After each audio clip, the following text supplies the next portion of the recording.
Any day now would be nice. Hey, I'm here. It's 1 a.m. on Friday, May 31st. Late start tonight. I had some stuff I had to get done. I've been putting off a few things, but I'm here. I'm gonna do 3 hours of 14.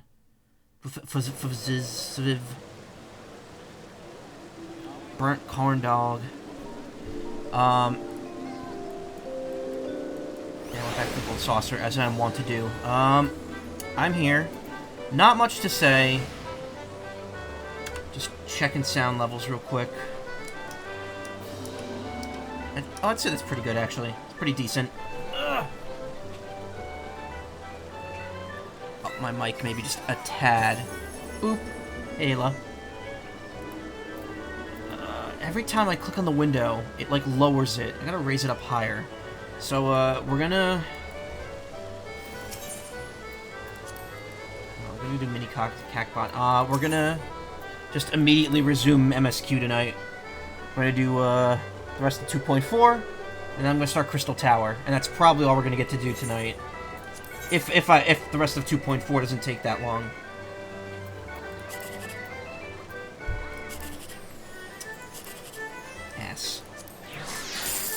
Ass. Bad luck.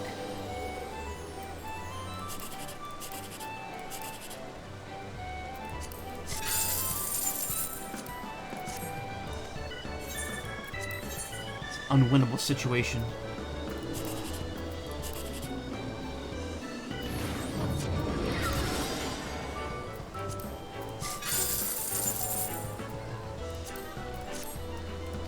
I committed no errors there and still lost, but whatever. We're good. Chugs booze? No. No booze. I got distracted by this person because their name's Nessa, and I'm like, Nessie? Oh, wait, no. Nessie wouldn't play this. She's more of a World of Warcraft person. So what am I doing? Tendrils of Intrigue. Just going back to Curtis.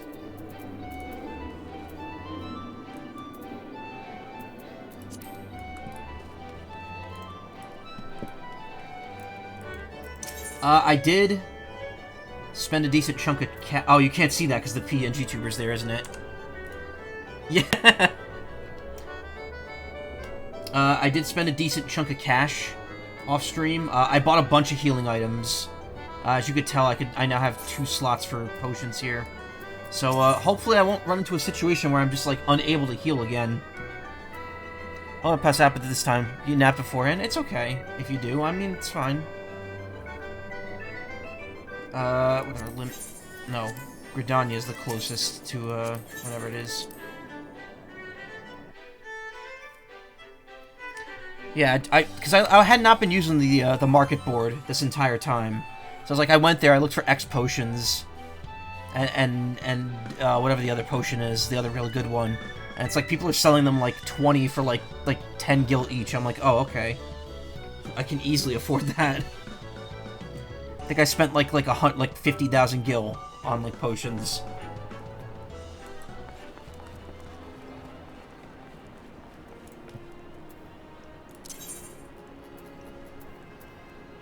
I saved, I think, a total of like 100 gil on that. Yeah, high potion and then X potion. High quality, so they refill more.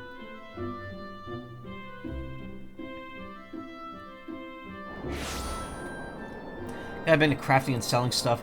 I kind of wanted... didn't realize my chocobo was still active. I was so thrown off by how these potions work. Because I was like, restores up to 25, Oh wait, no, never mind.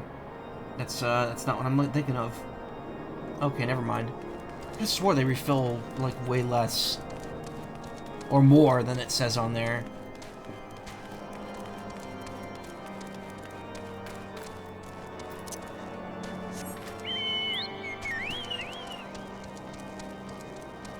Right, I gotta go talk to, Alfino.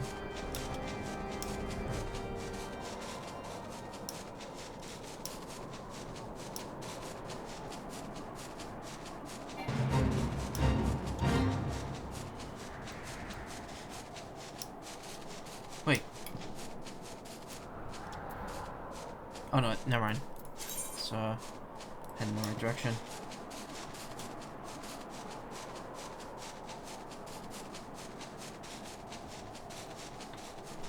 I haven't done any Disciple of Land stuff yet, outside of, like, the intro quests for all of them.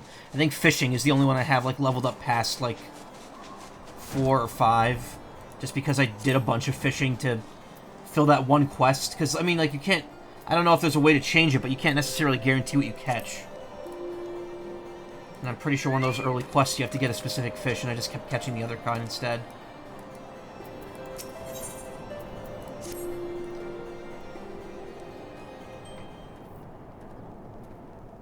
The friggin' top. I love that top hat. It goes so well with the Moogle staff. I'm gonna hold on to those. Come to think of it, I haven't really sold much armor to begin with. I sold a bunch of the beginning armor, and then I realized I screwed a lot of classes out of having clothes, because a lot of them share the beginner armor with each other. I was like, oops, I shouldn't have done that. Now, whatever. Captain Ilberd, your report, if you will. Hey, Titus Lupus, I'm doing well. How are you doing? Well, I'm doing as well as I can. I'll go into an update on that in a minute, actually. I do have an update on stuff. Aye, Commander. Firstly, with regard to the heretic we captured, I regret to say the man could tell us naught that he did not already know of Shiva. We have since handed him over to the Ishgardian authorities. Henceforth, the Holy See will pursue the matter independently. Our inquiries concerning the Ivy, however, have proven more fruitful. We have ascertained the channel by which the heretics acquired the information on their shipment routes. Go on. You will call the flame we first identified as being in the Ivy's employ. Ugh, employ. I thought of the word envoy for some reason. From him, we were able to trace a trail of conspirators, each taking us closer to his master. Alas, the trail came to an abrupt end. Fearing that the investigation had been compromised, we took the necessary step of detaining all suspected of conspiracy. There were 5 on our list, including a flame stationed at Revenant's Toll. The man's primary duty was to keep an inventory of donations from abroad, the particulars of which he would share with benefactors, thereby ensuring that needs did not go unfulfilled. By virtue of his role, he was privy to the details of all shipments bound for the settlement. Needless to say, that includes those originating from House Fortam. He knew the precise route the caravan would take, and he sold that information to a merchant. I think I could guess which one. None other. With a little encouragement, he soon confessed to knowingly aiding and abetting the heretics. Well, that is one mystery solved, at least. But what of the Ivy? Are we any closer to prizing off his mask? I dare say we are, Commander. Our relentless pursuit has forced him to commit a grave error. In a desperate bid to cover his tracks, the Ivy resorted to exercising certain administrative powers, available only to the high-ranking members of the Immortal Flames.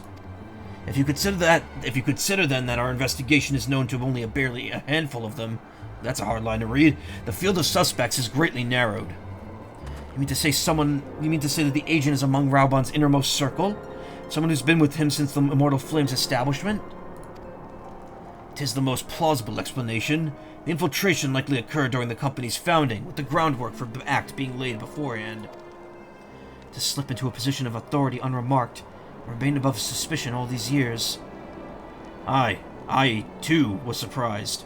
Though I really should not have been. Of the 3 grand companies, Oldaz was ever the more vulnerable to infiltration. Both Limsa Lominsa and Gridania have long-standing armed forces that lent themselves well to the formation of the Maelstrom and the Order of the Twin Adder. To all intents and purposes, it was the same people. Loyal ones, mind, under the same leadership.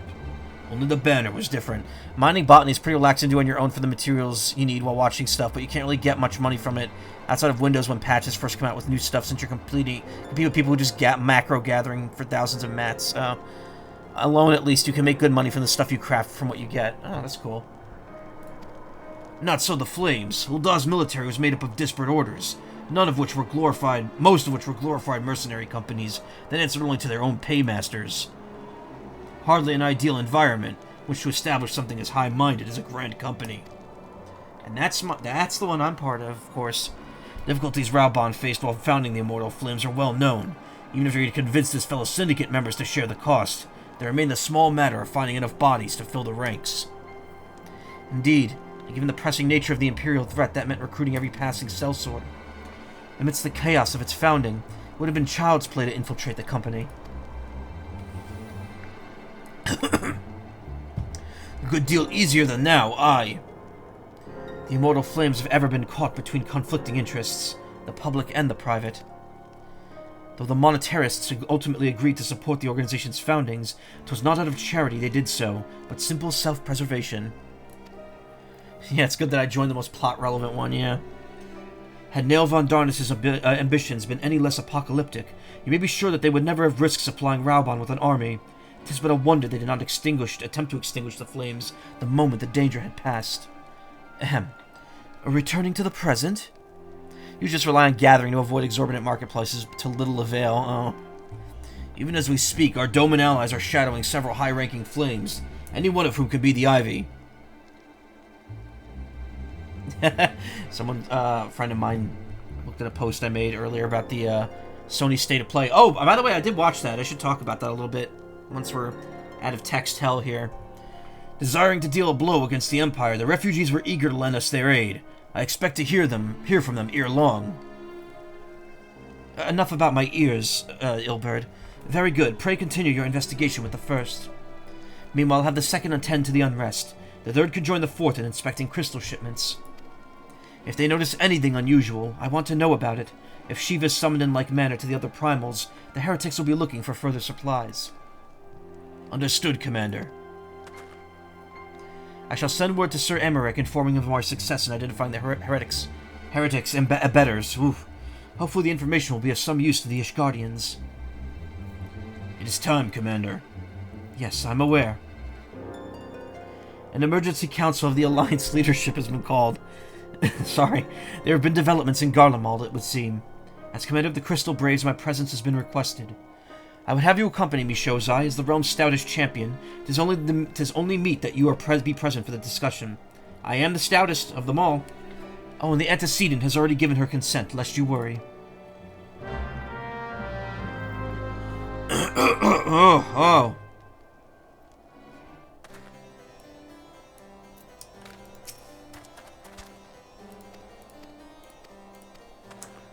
Oh.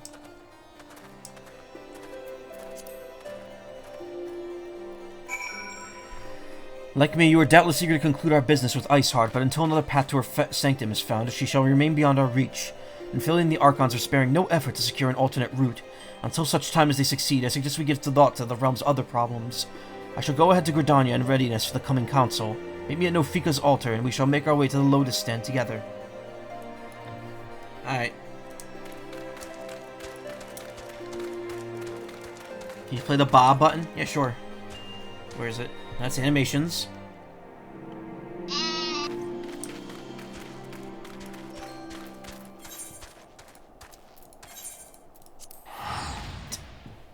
So, update on the Michael Macaw Sunburn arc. So here's where I currently stand with the sunburn. My back and my neck are healed up. They're flaking. First off, I'm flaking a lot today. If anyone wants some bird jerky, come see me, because I got a lot of fresh bird jerky coming off me. My neck and the back and my back are cured. Like they're back to normal. The color's fine.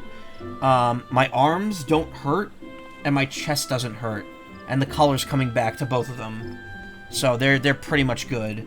The only real issue at this point are my shoulders, because I move. I can't sit still for days at a time, obviously.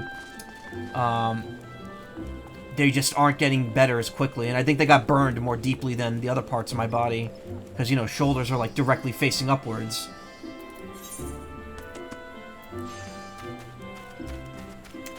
So, unfortunately, the most painful part of the friggin' burn is the one that's gonna last the longest, but I think that by Saturday, all but the shoulders should be, like, back to their normal color and not hurting anymore. Or not burnt anymore. At least not showing signs of being burnt. So that's that update. Again, I have so much, like, gross dead skin coming off of me, it's really disgusting. I cannot be on face cam for a while because of that. My thanks for coming, Shozai. When you're ready, speak with the conjurer yonder. She will show us the way to the Lotus Stand. We've been there plenty of times. Why do we have to talk to you? To do that, the Alliance leaders await you at the Lotus Stand. Will you be joining them now?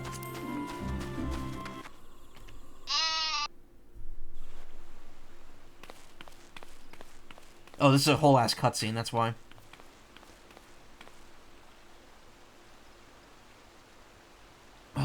Change has come to the Garlean Empire, and we must discuss the implications. The way she, like, looked at us and then kind of blinked, it looked like she was like, ah, these guys again. God damn. Every time they show up, something bad's happening.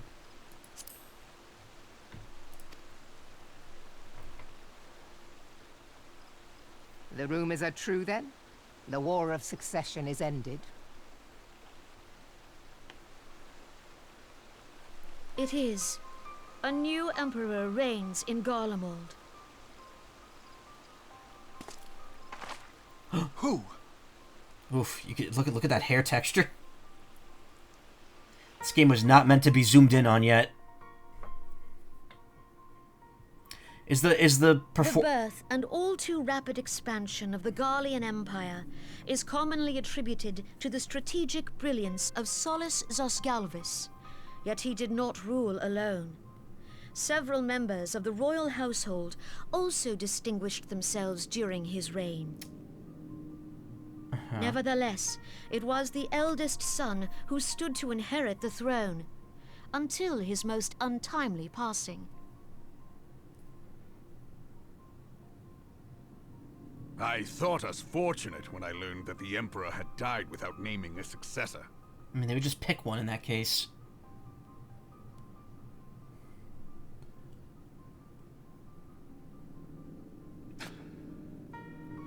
Damn. Wow, they even Would that the Garlean Empire had they even died had the with him. spit on the top of the thing with them.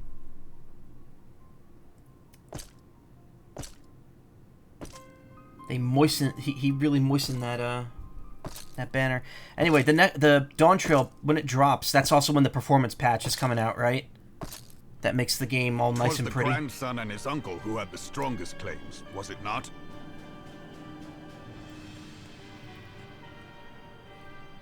Yeah, okay. It's gonna be funny coming back to this game for Heaven's Ward in a few months, and the entire game's gonna look like much nicer. Indeed. Yet claims count for little without the power to assert them. High Legatus Varus Galvus is a respected military leader. Not so his uncle. Look at that hair. It's like spaghetti.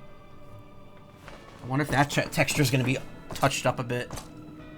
So young Varus has torn the crown from his uncle's grasp and taken his place at the head of the Empire.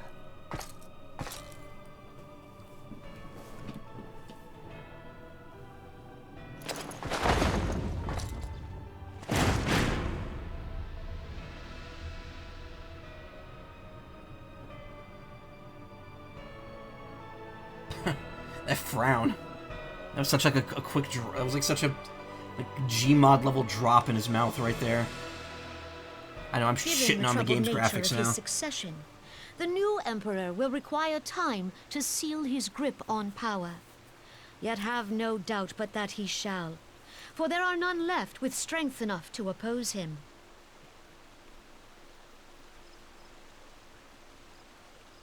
Since the success of Operation Archon, the remnants of the 14th Legion and the forces occupying Alamigo have done naught but fortify their positions. But you can be sure they'll be ready to march on us again, if their Emperor gives the word. When, not if. They say this Varus was so set upon Eorzean annexation that he spoke out against the Meteor Project. Plainly, the new emperor's intentions are of great concern to us all. Such devastation!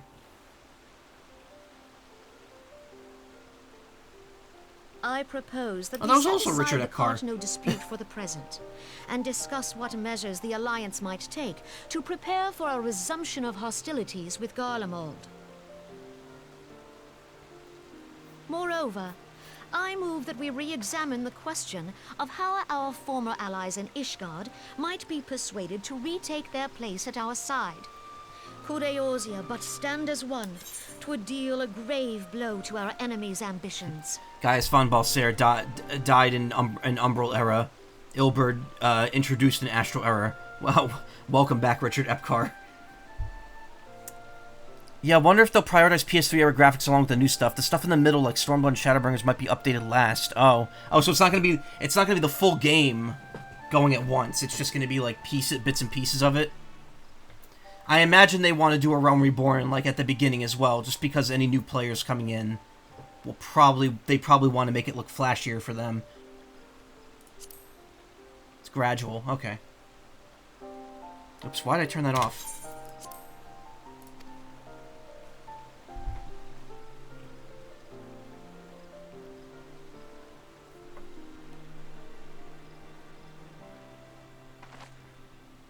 Excited to have fur, yeah. Excited for two armor colors. I'm excited for glasses that aren't actual headgear. Well, I suppose we should be grateful that they have finally acknowledged the inevitability of Imperial attack. Who knows? They may even do something about it. If only the leaders of Ishgard would follow their example and stop hiding behind their gates, praying for the coming storm to pass them by. But that is a discussion for another time. At present, I am more concerned by the fact that the Alliance's mooted preparations will be made known to the Garleans many moons before their coming. So long as the Ivy eludes our grasp, no secret is safe. Alright. Time to just wipe out the Immortal Flames. Raubon? Sorry, man. You gotta take one for the team here. Let's bring them all here.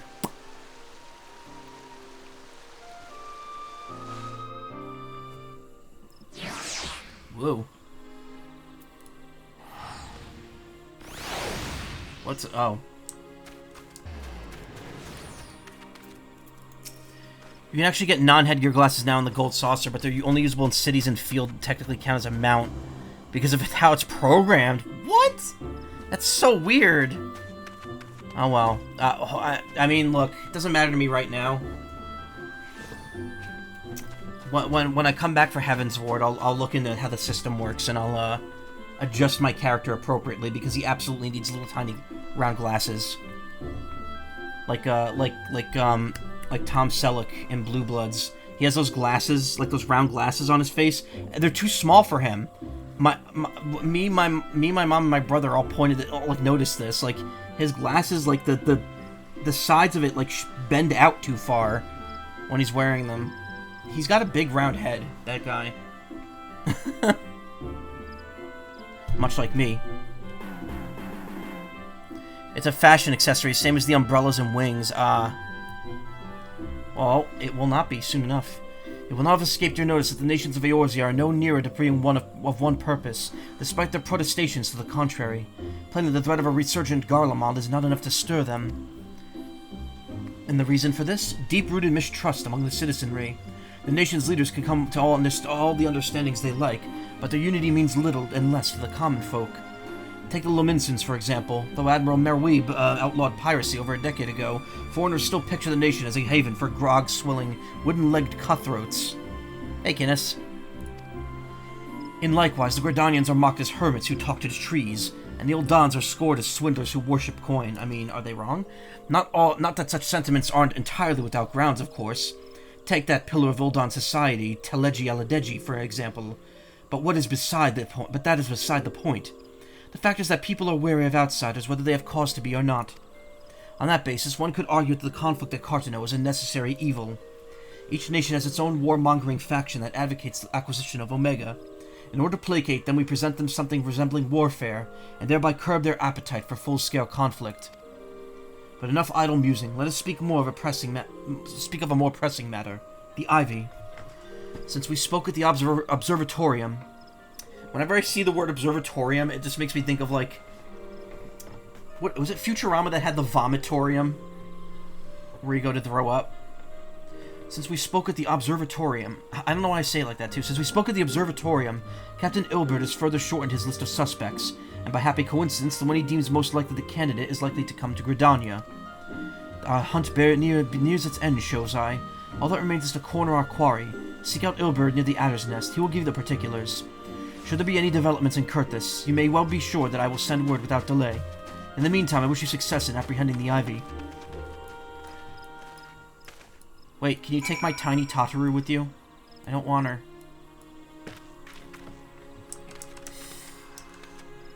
Haha.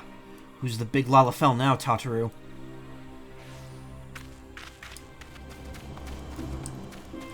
I try to go to the market board and the wind-up Tataru just like stabs me in the back and takes all my gil. Casual early Omega mention, huh? I mean, didn't they mention Omega earlier with the whole like backstory on Teleji? Suddenly big brain Macaw, yeah. Oh, trust me, that's not a big brain in there. There's a lot of something in there and it's not brain.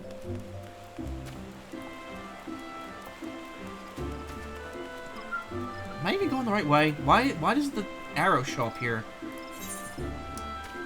No, I'm not.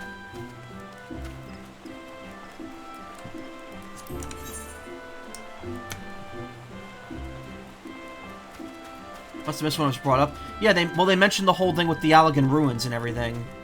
I don't know if they picked it. They mentioned it by name, but they definitely mentioned the weapon that's housed there. Curious but also scared now? It's air. That's what I was getting at. There's also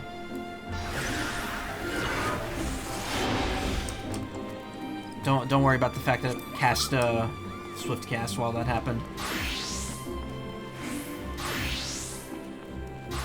The ice tricked you.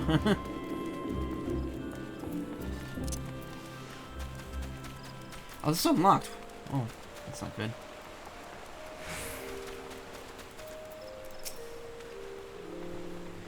My thanks for coming, Scion. Doubtless the commander has informed you, but we've unmasked the Ivy.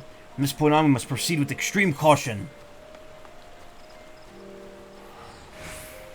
Gloam. Haddock dip. A thick, salty dip made from a puree of haddock, raw egg, and mashed popodos. Favorite of the Rogadan tribes, hailing from the North Seas. What's haddock? I'm guessing that's a type of meat. Whatever, silver piece.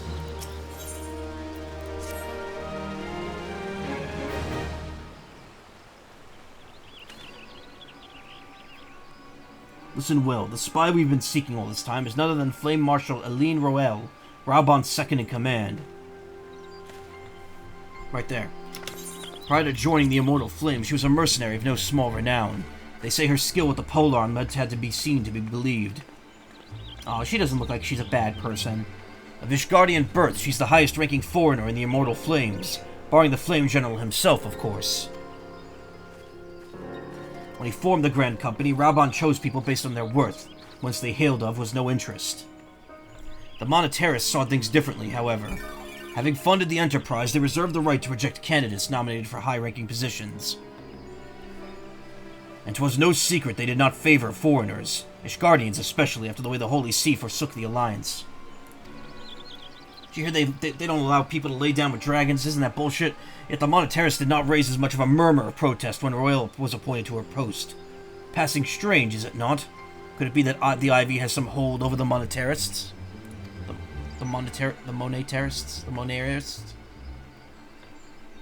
She's being sneaky.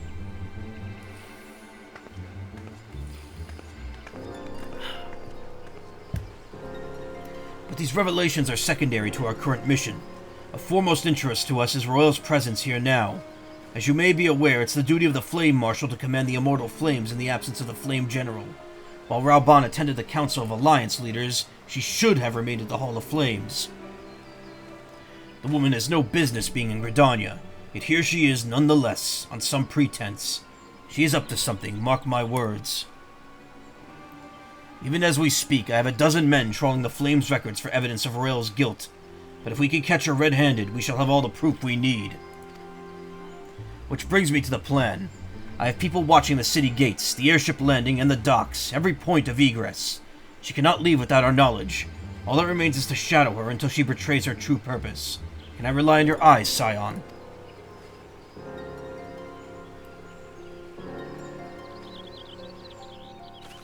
You have my thanks. Let us go then, and take care not to alert our quarry. I don't know if because here's the thing. I don't ever really think about this, but I've mentioned it a few times on stream, but I don't think about it when I'm talking casually. I'm using the same microphone I use for voiceover, which generally when I'm doing that, I'm like, it's like lowered. I'm like all the way up here, recording into it, talking directly into it, so it's a lot clearer sounding. But when I stream, I turn the gain up, and I'm just talking forward while looking at the screen. So when I listen back to my streams afterwards, I notice that it actually doesn't sound like super great because I don't have the mic right in front of me. It's actually off to the left, but like more than like a couple inches. It's like a foot away. So if it ever gets to the point where you can't really hear me, just let me know, and I'll try to fix that. Like I don't have a headset like a lot of streamers do. I just use my recording headphones and microphone. Hear it pretty well. That's good. At least I know it's working.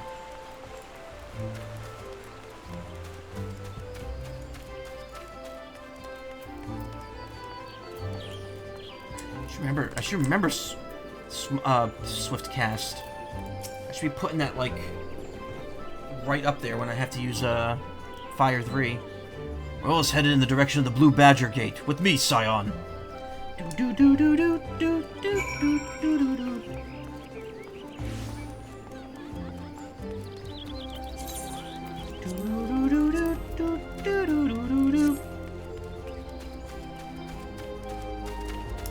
Yeah, I saw that. Colin Cannoli. It's a good name.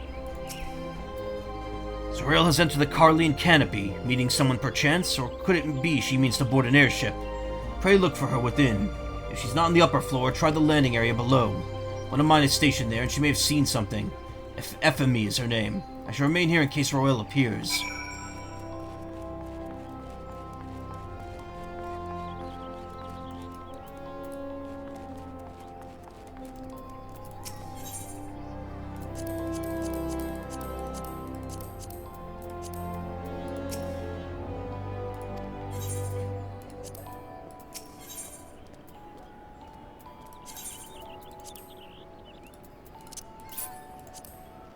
Oh, I can't sell them to the mender? Okay.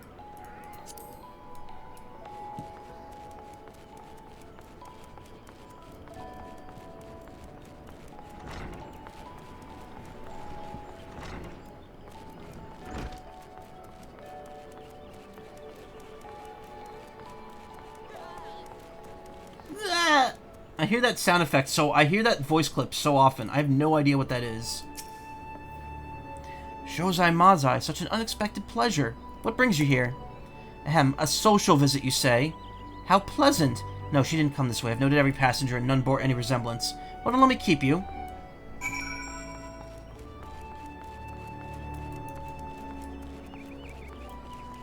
Just ambience, really? That's just someone in the background? I thought that was a player noise. I completely forgot players had voices in this game. I was playing Archer the other day, and I think one of the Archer abilities makes your character go like, ah! And I was like, oh. I forgot that existed.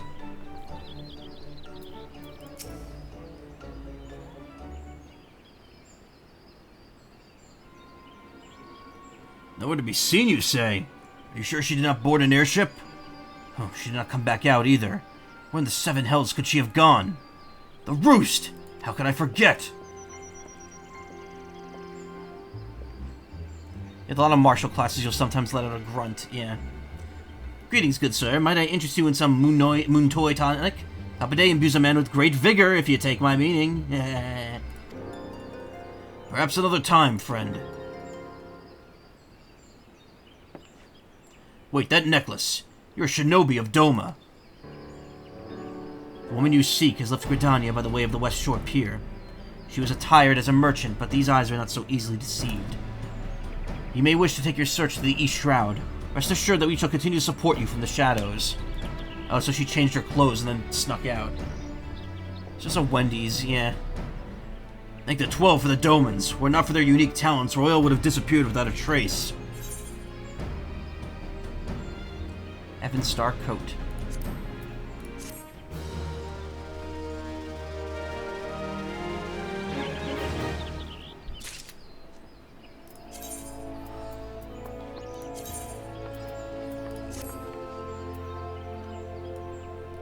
Look at me.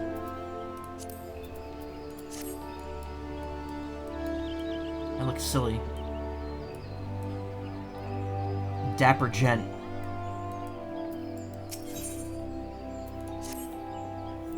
Our hunt takes us to the East Shroud, Scion.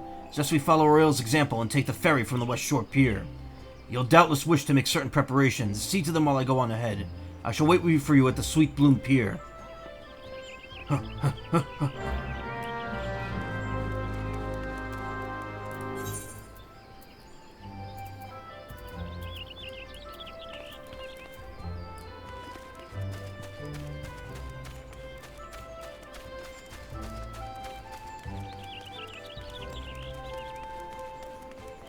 McDonald's released a Grandma McFlurry flavor. Oh yeah, I heard of that. Basically butterscotch bits and syrup flavor. Delish.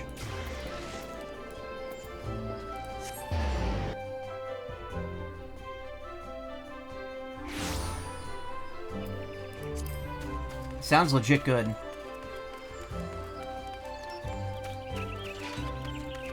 Imagine my disappointment when I learned that it wasn't Grandma's cookie flavor. Oh. Yeah, I forgot that that's a brand of cookie. Purchase passage to Sweet Bloom Pier.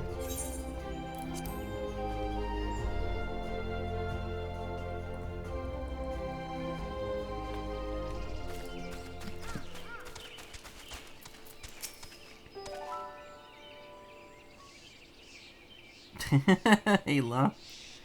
Thank you. I want peanut butter flavor. Oh man, peanut butter. I think I've had the grandma flavor, the grandma brand peanut butter cookies before. They are really good. They're like really like soft, right? Or not the soft. No, they might not be soft. They just have a really good, like strong peanut butter flavor to them. This way, my friend. So it's Yugiri. Okay.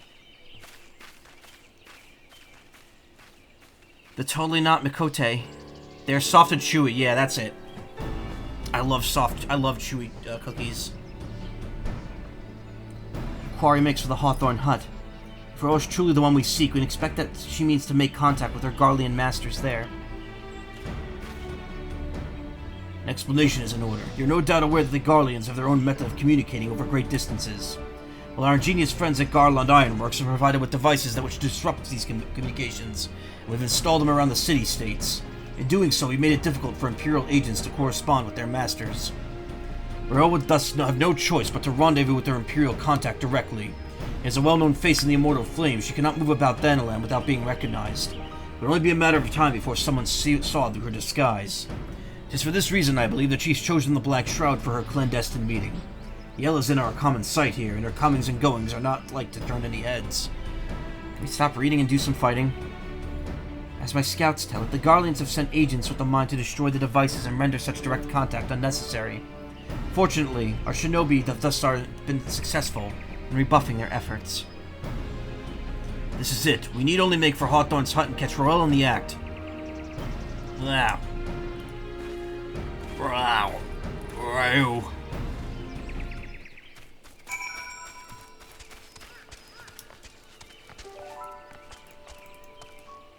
This is a ferry schedule over here. This is a nice little gazebo.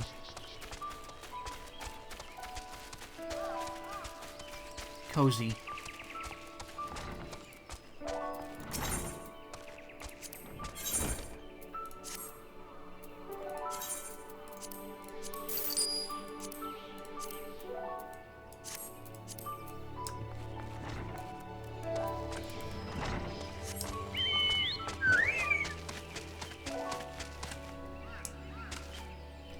Tumor Tickler, oh god.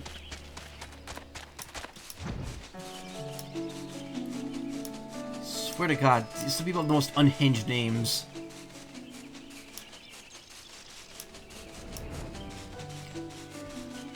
What's the name from that one name? Pinball Greg?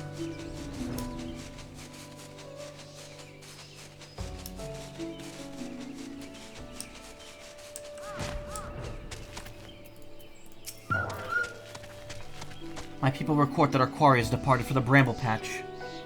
The Ivy returns to the Gnarls whence she came. Perhaps it's all for the better. To convict someone of her standing, we will require damning evidence against her. What could be better than to catch her in the act when she meets with the Garlean Masters? And before Dickerson McBalls, that probably exists. My countrymen and I shall lie in wait in the shadows. Tread warily, my friends.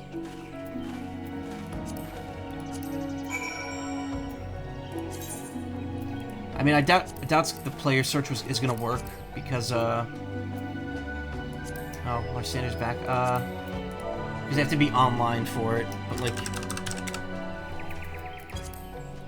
yeah, no one in this world. It also only searches people in the current world you're in, so doesn't really help you. What was that one guy that was like at the same point I was and was like in all the same places I was that one time?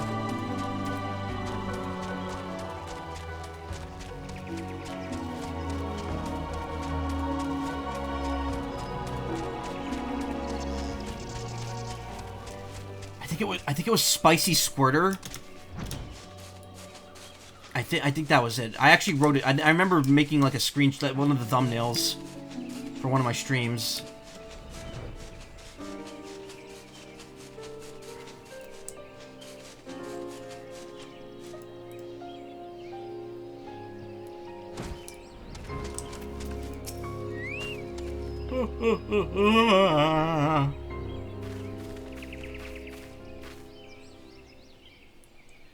Just beyond, where I was in conversation with an individual clad in the manner of an adventurer. An Imperial intermediary, no doubt. This is it! With me!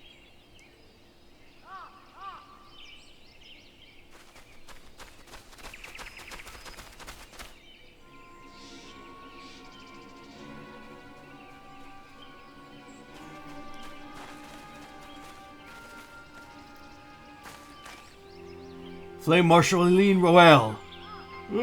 Excuse me. You're under arrest for treason and espionage. You were followed, you bloody fool.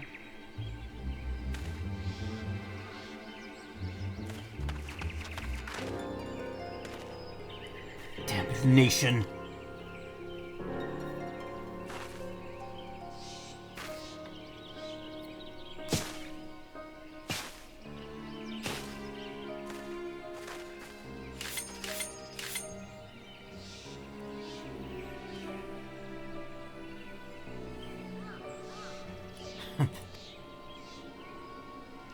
You are unarmed, my lady, and you scarcely garbed for battle.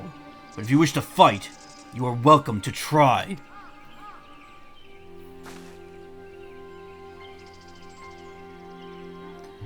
What is the meaning of this, Captain? Would you arrest me for strolling in the Twelves Wood?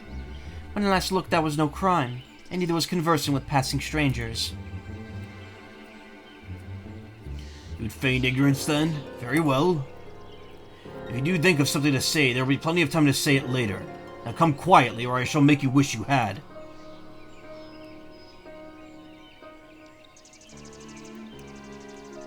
And now we get reverse ambushed, right? I will offer you no struggle. After all, I have naught to hide.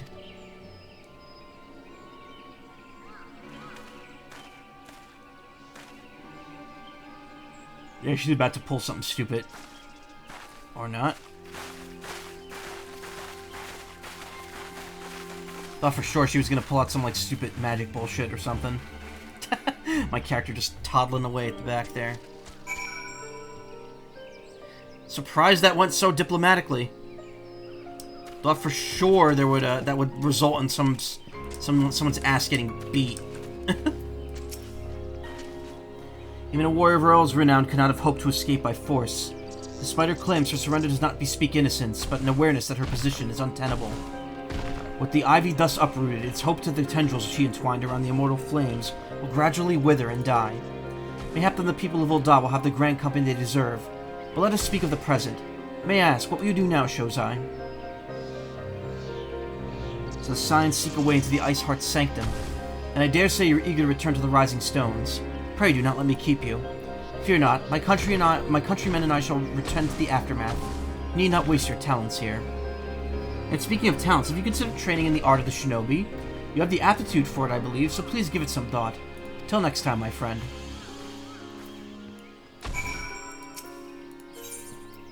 Alright, back to Mordo. Nah.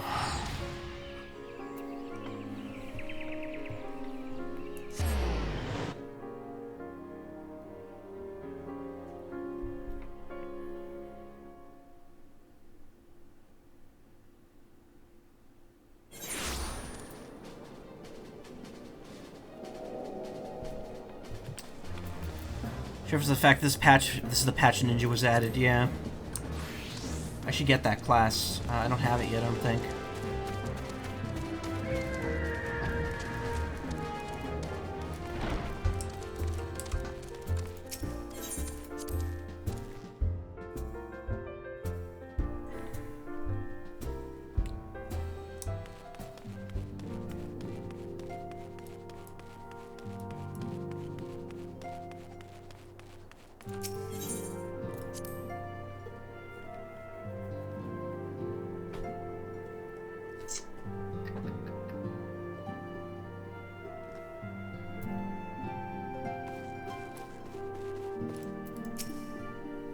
Welcome back, Shosai. I understand that Alfino had a task for you.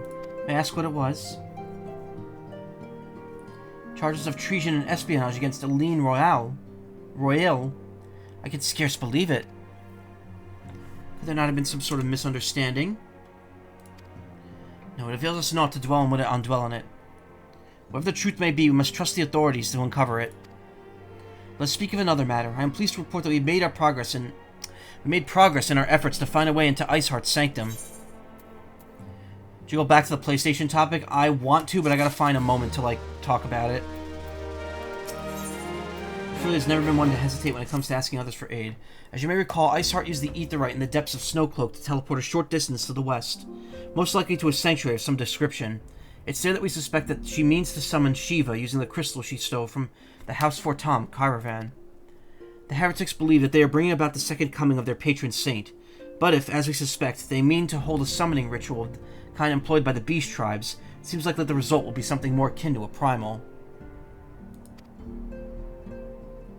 Suffice it to say, they must be stopped, and stop them we shall, but first we must surmount the obstacle that Iceheart has placed in our path.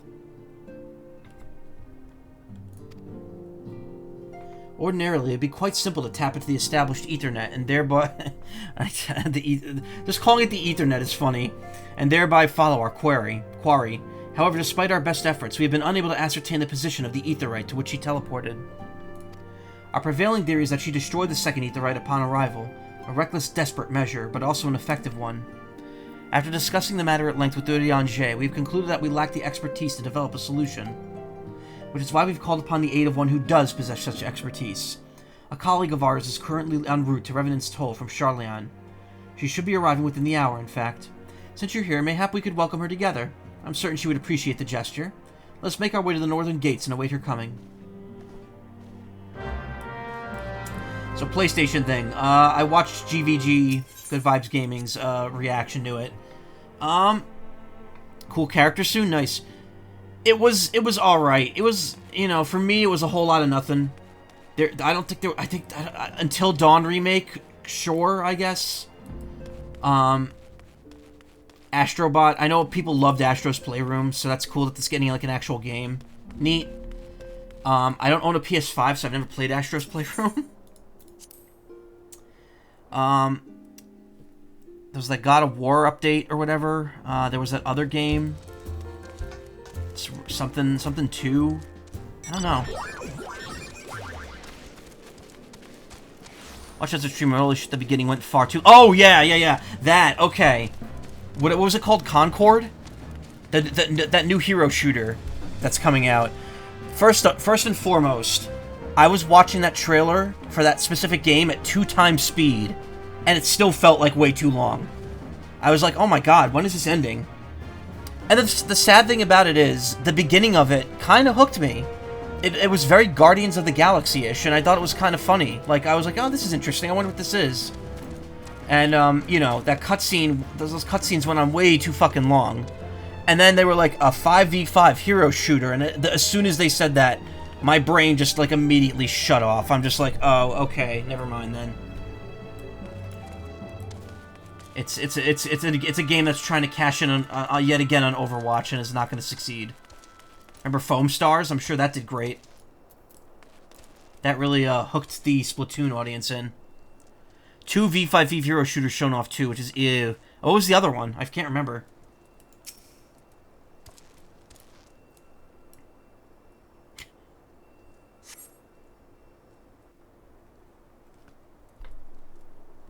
Oh, the Marvel one? That's a hero shooter? Oh my god. I didn't even pay attention to that, to be completely honest. Just did not interest me. Like, actual... It's funny that I thought the knockoff Marvel game that ended up being a hero shooter was gonna be fun just by virtue of it not being a Marvel game. Marvel, baby.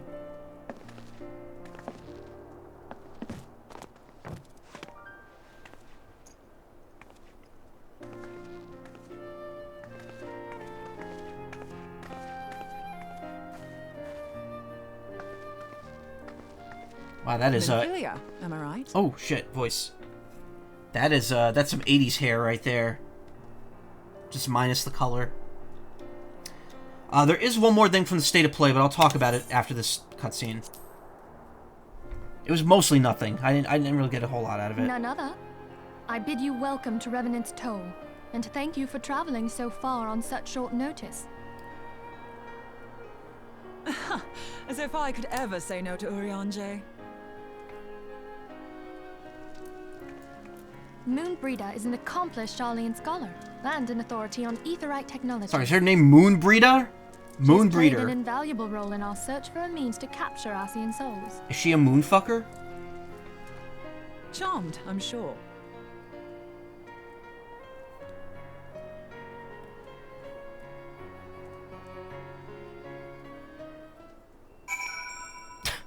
Okay.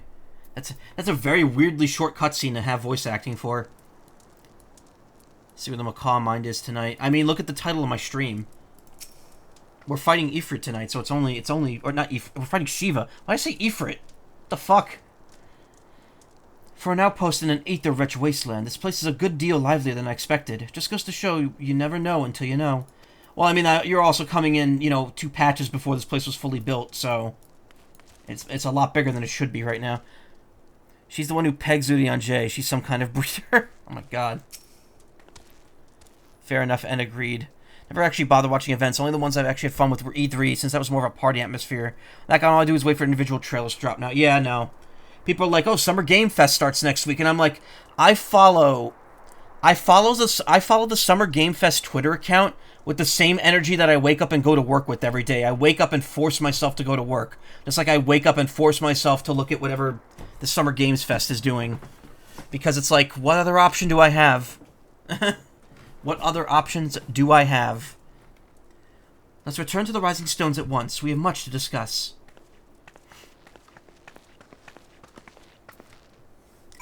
Stuff's going on with work, too. I'd really rather not talk about that specifically, but...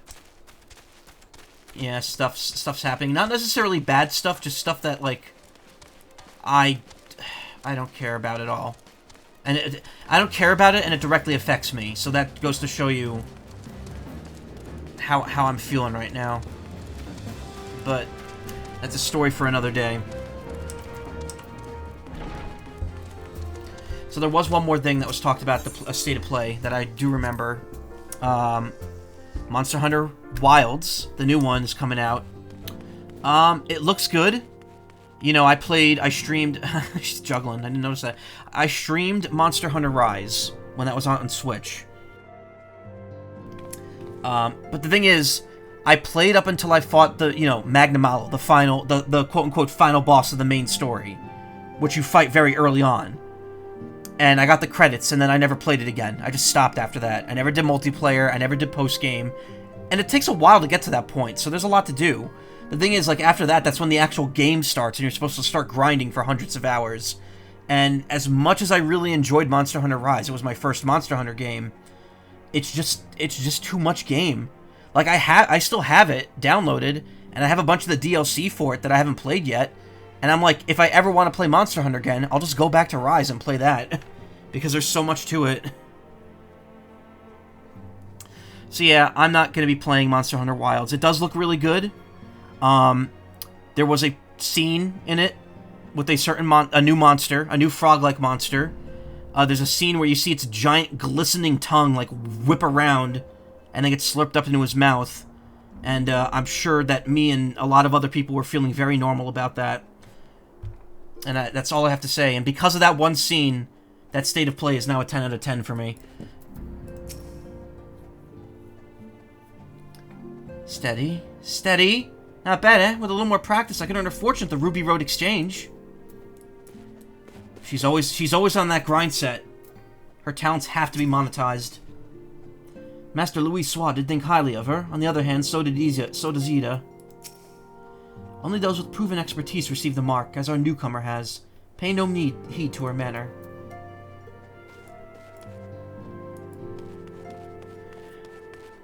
One time the frog gets to hunt a bird. Sounds fun, at least. You had you had a feeling. Look, I beg you again. Look at the title of the stream, and know exactly what I would agree with.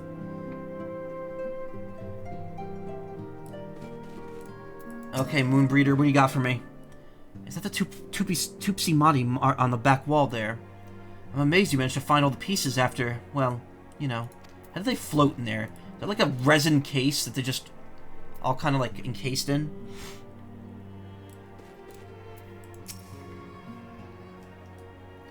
We're all feeling very normal about the frog monster.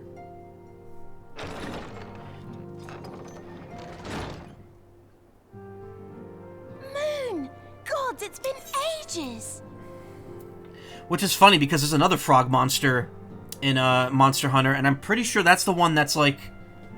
That's the one that's like constantly like farting. I think? I'm not sure. I have to... Let me look that up. Amphibian. Wait, no. Yeah, Tetranodon. First introduced in Monster Hunter Rise. Its belly is capable of inflating to the point of doubling their original size.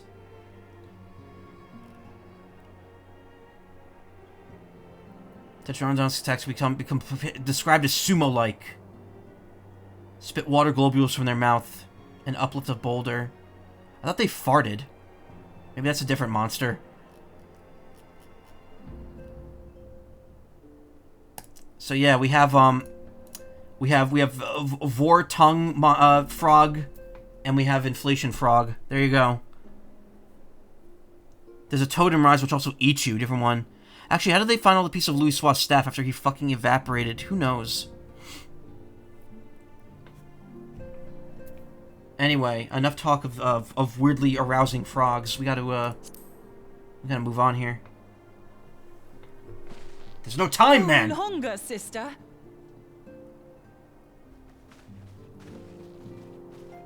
A joyous reunion indeed.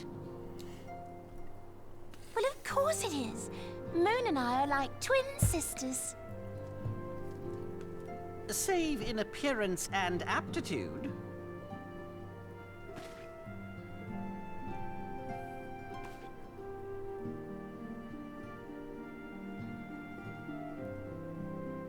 Everyone, if I could have your attention. We have with us an esteemed guest who has come from Sharlayan to assist us. I bid Moonbreeder join us here that she might share with us her extensive knowledge of Aetherites. Also, as many of you are already aware, she has been overseeing our research into white auracite, a sample of which she has been good enough to bring with her. Wait, what? This is the first I'm hearing of this. Well, I had to come, didn't I? You'd have to be bloody daft to turn your nose up at a chance like this. Where better to conduct my final tests than a land so steeped in ether you can taste it? Bet it tastes like, that stardust-flavored the Coke. passage of the years hath done little to dampen thy youthful spirits. And nothing at all to reform thy youthful manner.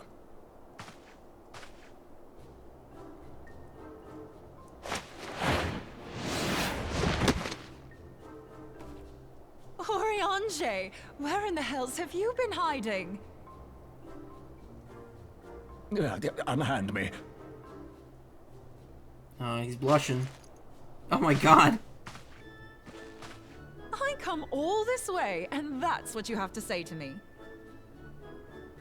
I much preferred when you were pleading with me to drop everything and hurry to your side. What was it you said? None save thee can satisfy this need. Go on.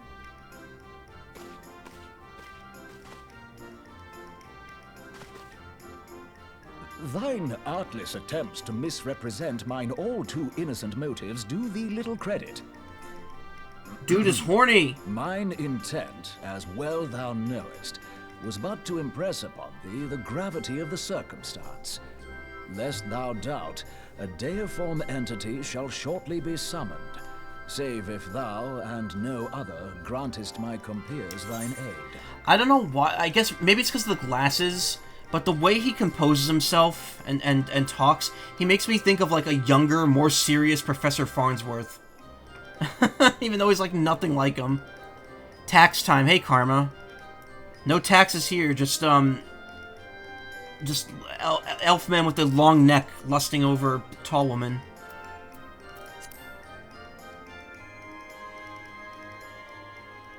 You still haven't found it, then? Your missing aetherite. We have not. No. No. No! We know that Iceheart teleported to an aetherite not far from the first. Yet even after careful analysis, we could not locate the second beacon. We now suspect that the heretics destroyed the second aetherite to impede our pursuit. Our allies continue to scour Snowcloak for Iceheart's sanctuary, but we have no guarantee that they will find it.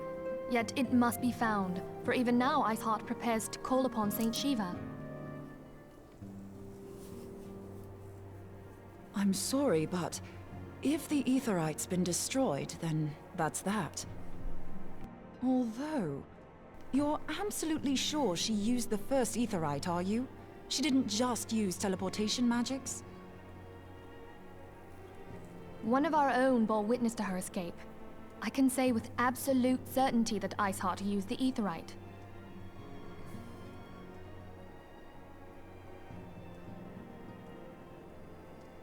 In that case, there might be a way, so long as the ethereal current is still flowing. Truly? How? We use the current to recreate the beacon. As you know, aetherites are a bit like lighthouses. We use them to reconstitute our physical forms when crossing the ethereal sea. Without them, we'd lose all sense of direction, and our essence would dissipate. Have you seen that moral quandary from like Star Trek, where it's like the teleporter, the transporter, like kills you? Like the idea being that like it decomposes all your atoms on the spot, and then when you go to when it takes you to a new area, it recomposes you. You still have all the same memories, the same brain, same intelligence, and everything, but the prevailing theory that some people have is that it's not you, it's a copy of you, just with the same molecules. Your soul is gone and dead when you teleport out because it destroys your body. That's something that I think Final Fantasy 7 and 14 handle pretty interestingly. Oh, not 7, but 7 with the live stream. But like this game, for instance, they kind of avoid that moral quandary by just saying like, oh, when you use the aetherite, your soul is taken with you. It's magic. I mean, it is magic, but you know, that's neither here nor there. However, we don't rely solely on these beacons. There are currents of ether which flow between them, currents which help guide us to our destination. Now, these currents will gradually dwindle away to nothing if an aetherite is destroyed. But if even a sluggish flow remains, we could theoretically use it to direct a surge of concentrated ether towards the void left by the beacon, and thereby fill it up again. It's another Riker Star Trek thing. I'd say it's more like OG Star Trek. I mean, like opening the floodgates to fill a dry riverbed. Though, correct me if I'm wrong, But would we not need a veritable reservoir of ether? God, Dancred, you're so In low. concept, You're so we low might quality. manage to channel a sufficient volume. It kills yet me that is seeing not my them chief close up. concern. To direct the flow of so great a volume of ether with the requisite precision would be a nigh impossible task in itself. I barely succeeded in facilitating travel to an unattuned beacon. That which you describe sounds considerably more difficult.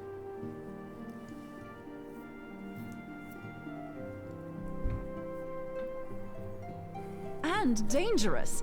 Every person who has attempted to teleport in this fashion has died in the process. They, however, did not have white aura sight at their disposal. Sweet, let's do it. I can use it to channel all the ether you can give me into the etherite. However, white aura sight cannot retain ether for an extended period of time, so we would need to infuse it immediately beforehand. Oh, she's like a mad scientist woman. Just so you know, I'd confidently give this plan better than even odds of success. And if the worst comes to worst, your people won't suffer. Can you guarantee that? Though it risked the lives of our best and brightest, we have not the time to seek other options. If the ethereal current still flows, we shall carry out Moonbreeder's plan. Just destroys my That's the body spirit. instantly, and then the Let's story roll ends. the dice.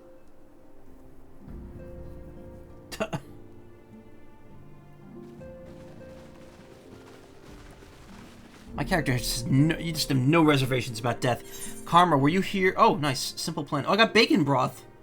Though technically a soup, this Exali dish consists mainly of large slabs of smoked bacon, boiled with several other lesser ingredients.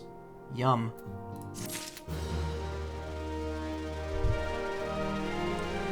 Bum, bum.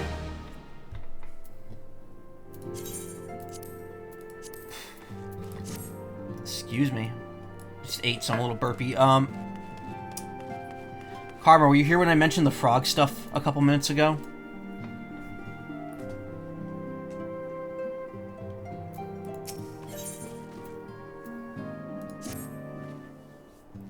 I've already informed Alfino of our plan to recreate the beacon in the manner Moonbreeder described. Can't read that name. Seriously. He agreed that despite the inherent danger, it represents our only hope of success. He also said that he wished to meet with you at the Snowcloak before proceeding. I expect you'll find him waiting for you there when you arrive. I want you to know that I appreciate everything you've done on our behalf, Shozai, and that I have faith you will return to us, as you always have.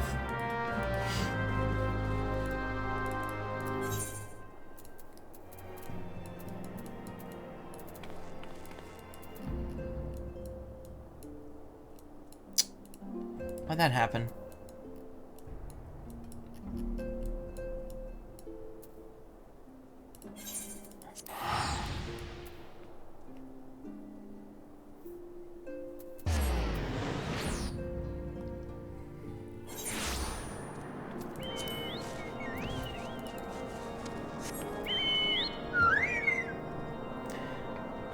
I said, were you here when I was talking about the frog stuff a few minutes ago?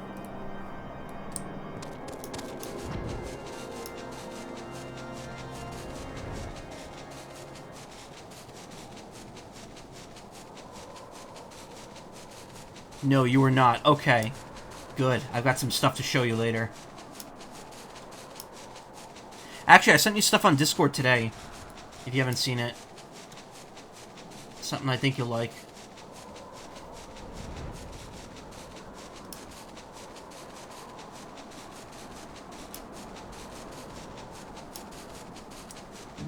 We do a little trolling. We get a little horny.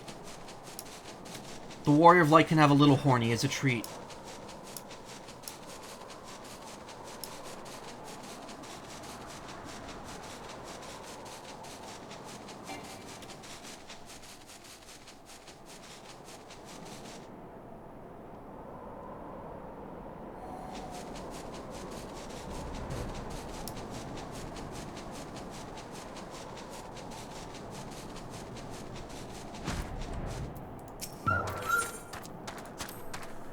Game would be welcome indeed. This expedition is full of discovery, but greatly lacking in entertainment.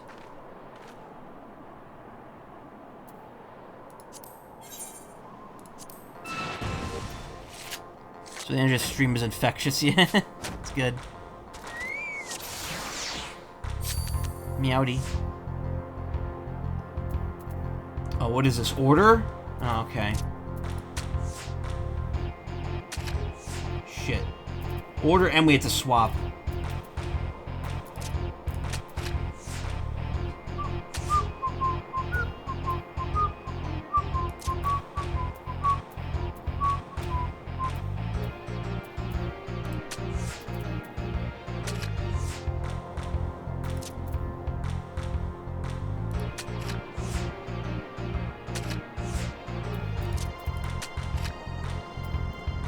Draw. Damn it.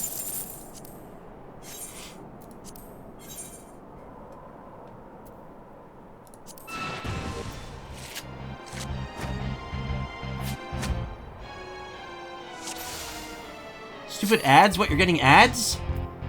I didn't authorize ads. Oh, you had to refresh because the player broke. Got it. Oh, this is gonna be impossible to win, isn't it?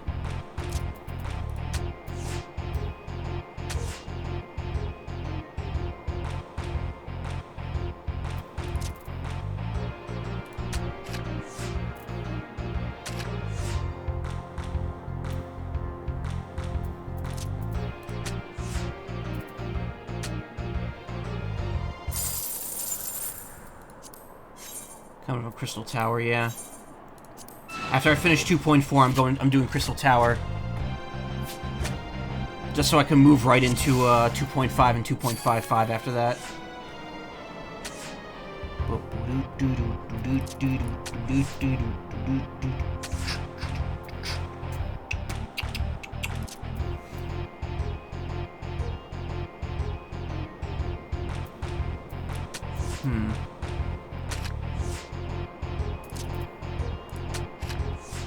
Bait.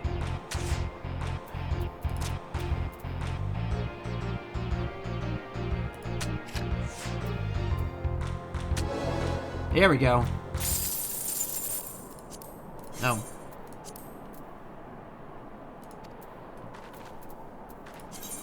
We have that, I think. Yep.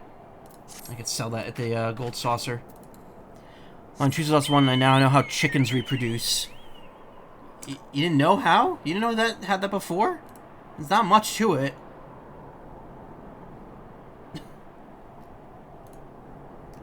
Of course, that's exactly where your mind goes, Karma. Alright.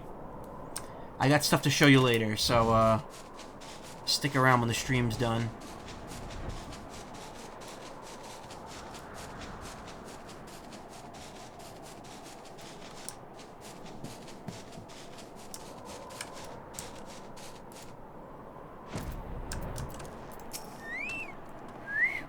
Good to see you, Shozai. I was starting to wonder if you were having second thoughts.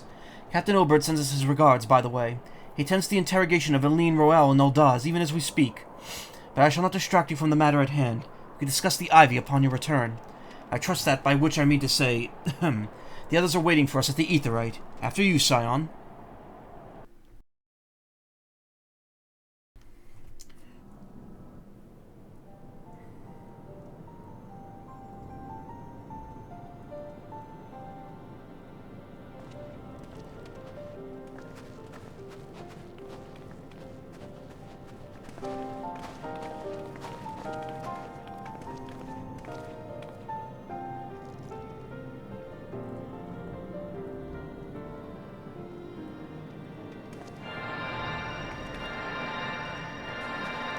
No dialogue.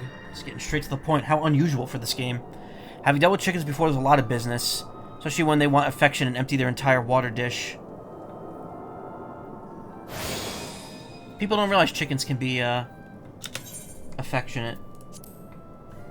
They think they're like assholes that just, like, peck at people. They can be extremely aggressive, too. But, like, chicken reproduction... I mean, it's, you know, it's the same as most birds. I mean, maybe the mating ritual might be different. But I would assume it's pretty straightforward.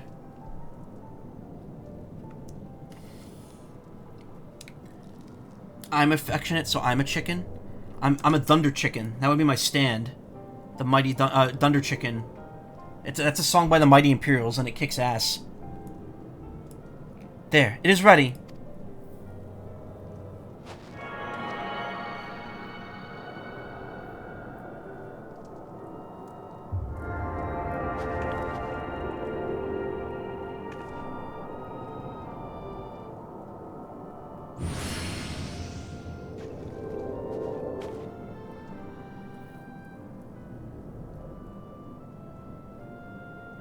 Ha! It worked. I think. Birds are remarkably affectionate. They also just have no chill and will challenge almost anything to a fight, especially when horny. Yeah. You should see, like, doves and pigeons. They are very, very... They can be very cuddly. But then they'll still go ahead and, like, bite you on the finger. If they get just, like, slightly irritated over nothing.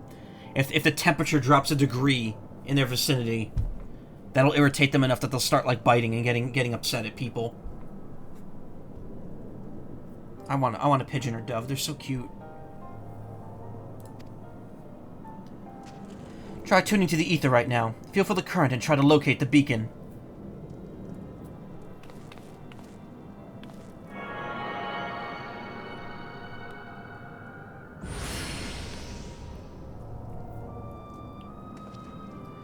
We've done all we can, Shozai. For now, let us withdraw. When your final preparations are complete, you must seek out the beacon we've created. If by the grace of the 12 you arrive safely, you must stop Iceheart before she summons Shiva. Love a bird, but you also have a cat, yeah. I can't have it. I would love a cat too, but if I ever live with Nessie, that wouldn't be an option. She's allergic to cats.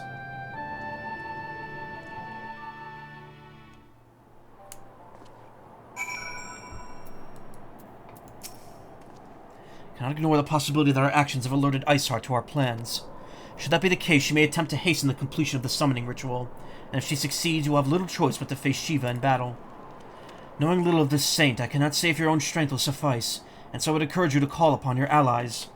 Some may have reservations about wagering their lives on the success of Mubrida's experiment, but others will surely agree that desperate times call for desperate measures. Before you assemble your party, pray speak with that knight. I believe he has a message for you from Sir Emmerich.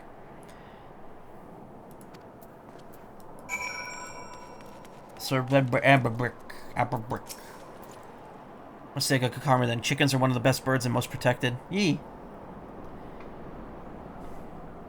Sir Emmerich regrets that he cannot be in her person, and asks that I read you this letter. Ahem. Ishgard faces an unprecedented threat, yet in our hour of need, it is not her knights who stand poised to defend her. Shozai Mazai, the warrior of light, savior of Eorzea, your deeds this day shall not be forgotten. Where others would flee, you chose to remain. Where others would falter, you rise to the challenge. Where others would use their gifts for selfish ends, you wield yours in service to a greater cause. May Helone bless you with good fortune and see you home safely.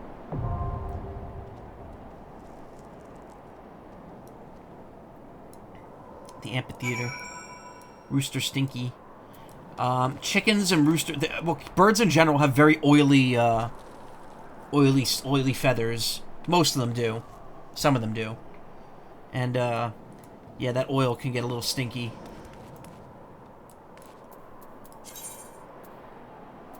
Uh-huh.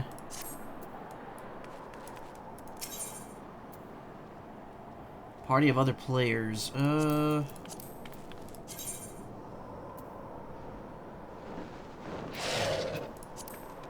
there you are. I was about to ask if you were coming along.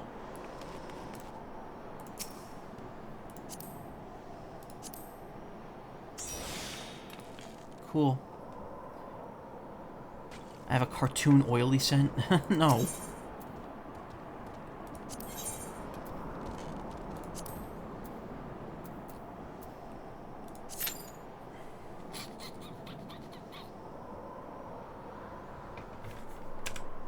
And now we play the waiting game.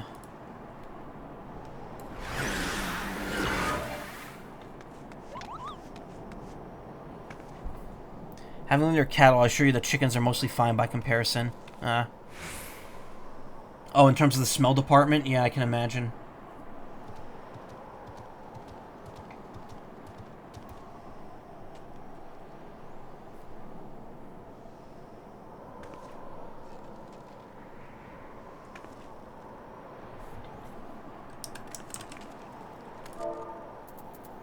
How many emotes I even have? Oh, We're good. And we will not get to find out. We're drawing from a what? No. I had to, because I have to hit OK on the right side, otherwise. Why do you have to hit left on that one?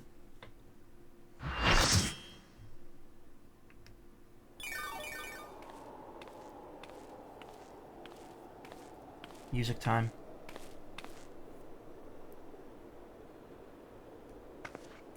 Get ready for an absolute banger. You should never have come here, warrior of light.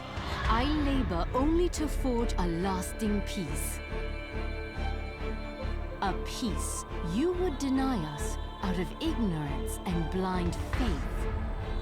No matter. If it is our fate to be at odds, then it is mine to strike you down. We whom gods and men have forsaken shall be the instruments of our own deliverance.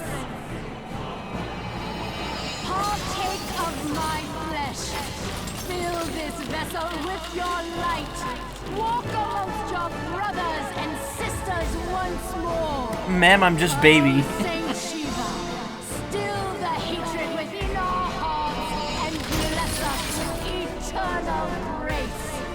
Oh, so she wasn't Shiva. I was under the impression she was like secretly Shiva. But no, she's giving her body to Shiva.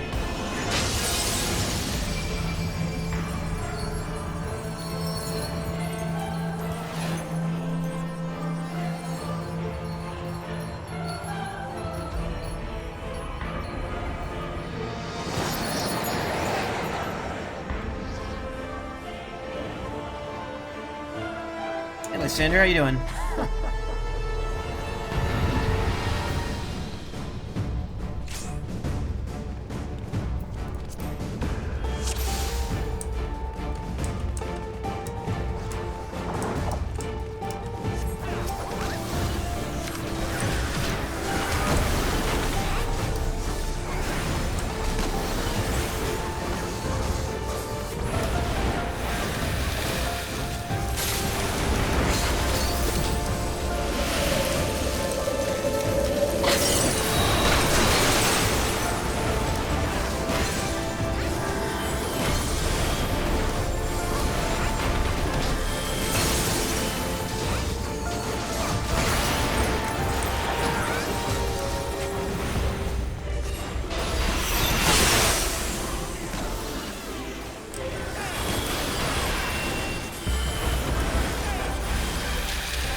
Slow with my comboing here.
Rock the fuck out.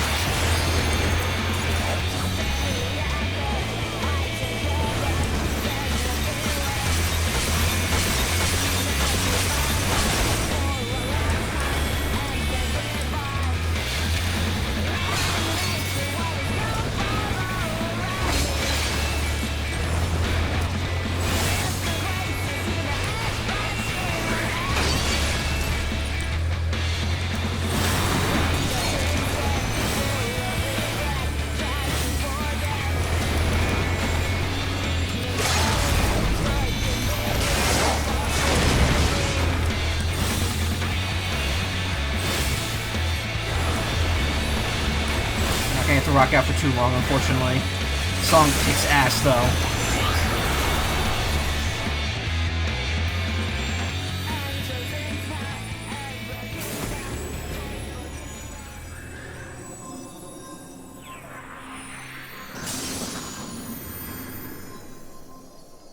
Excessive rocking out is for the higher difficulty levels.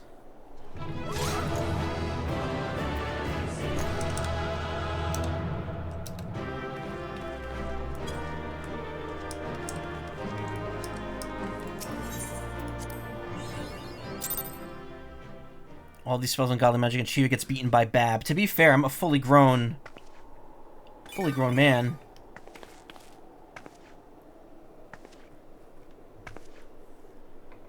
Good, got a few AlphaScape 4 version 4.0 Savage clears today. I have no idea what that is.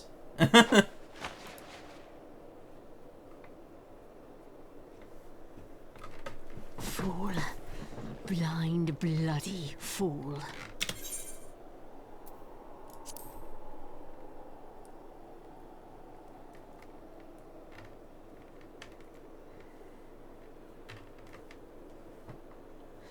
You, of all people, should understand the suffering war begets. That no sacrifice is too great if it brings an end to the violence. Mine is the righteous cause.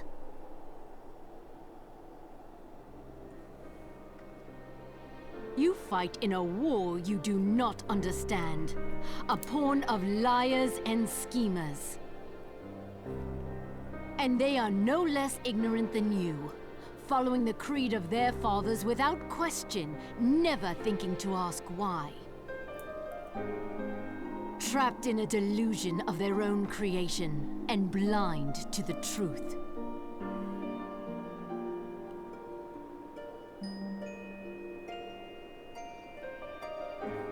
Warrior of light, redemption is not beyond us. We who walk before may lead those who walk after. Seek the keeper of the lake. See with eyes unclouded. Cheers, I'll drink to that, bro. Do not squander Mother's gift.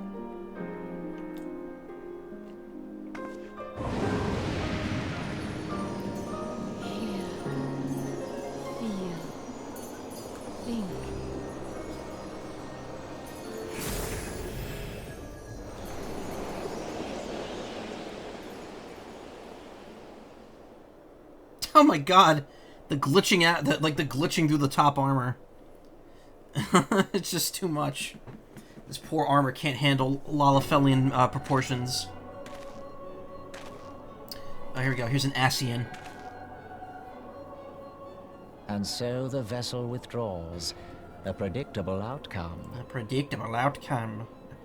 Nevertheless, La Habrea will be pleased. Diplomatic immunity. How unfortunate.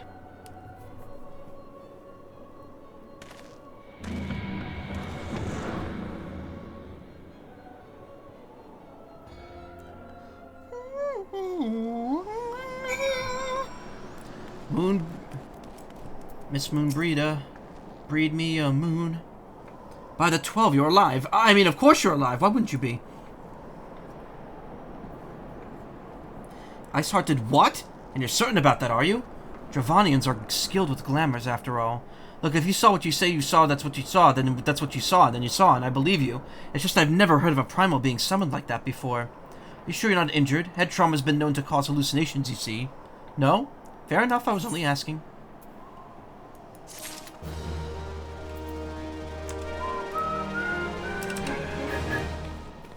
Pee-pee. Okay, so we're almost done with this patch, I think. I think there's only 4 quests left.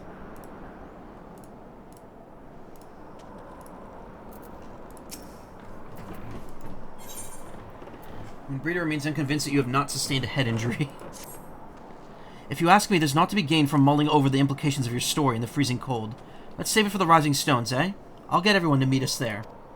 Oh, but before you do, best pay a visit to White Brim Front and speak with Delfino. Probably worried sick about you. That or he's busy playing at politics with the Ishgardians. Either way, I'm sure he'll be delighted to see you hale and hearty. Speaking of which, you don't have a headache or anything, do you? No? Blurred vision? Oh, no reason. See you again soon.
There he is, and none the worse for the wear. Was there ever any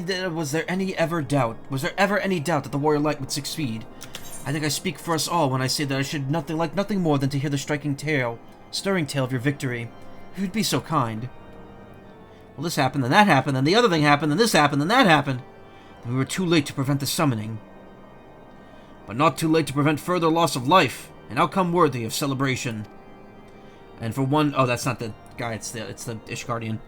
And one for which we have Shozai to thank. Yes, you are right, of course, Sir Aymeric. We should be content with what we have accomplished. I, for one, could not have wished for a better outcome. Shiva is no longer a threat, and the heretics have been routed. Aye, there's the matter of the Ice Heart's escape, but she cannot run forever. Whether it takes days, weeks, moons, or even years, my knights will find her. In the meantime, Lord Dromont, is the caravan ready? Supplies that your men recovered have been prepared for the transport in accordance with your wishes. Like how the wiki pages of individual quests show the overall progress on the MSQ. In terms of just numbers of the quests, you're technically 25% through the entire MSQ up to this point. Of course, quests later on are just longer with less of them overall, yeah. Rest assured that my knights will see them safely to Revenant's Toll. Of that I have no doubt. I take it these are the self-same supplies the heretics stole from the House Fortom caravan? Less the crystals which comprise the bulk of the shipment, yes, scarcely a fraction of which was promised, but a meaningful contribution to your cause all the same. Love this mount. What mount? Well, it just goes to show how silly everyone's quests are, and it used to be worse, yeah. I've been told that every expansion's about half as long as A Realm Reborn is total. In terms of playtime. So, like, theoretically, we're like third through the current game. You'll see once you get out of this cutscene. Oh, nice. On an unrelated note, Shozai, might it trouble you to accompany Camp Dragonhead at your earliest convenience? This is not for my benefit. A certain lord was most distressed when he heard of your intent to risk life and limb to stop Iceheart. Took half a dozen knights to restrain him, I'm told.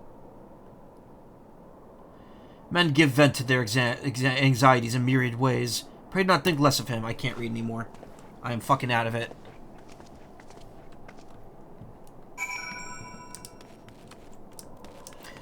Oh yeah, I've seen that. That one's really cool. That is pretty damn neat. That one has oh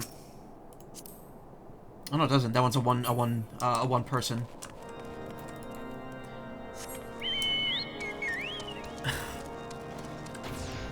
I think this is all after they chopped up all the fluff quests out. Yeah.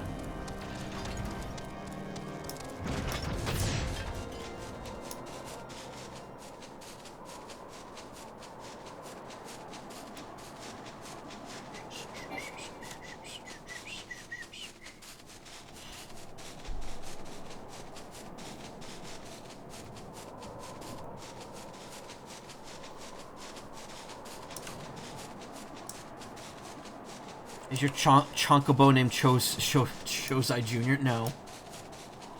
You can't name the mounts. You can only name the Chocobo, the normal Chocobo, because it's technically a summonable ally.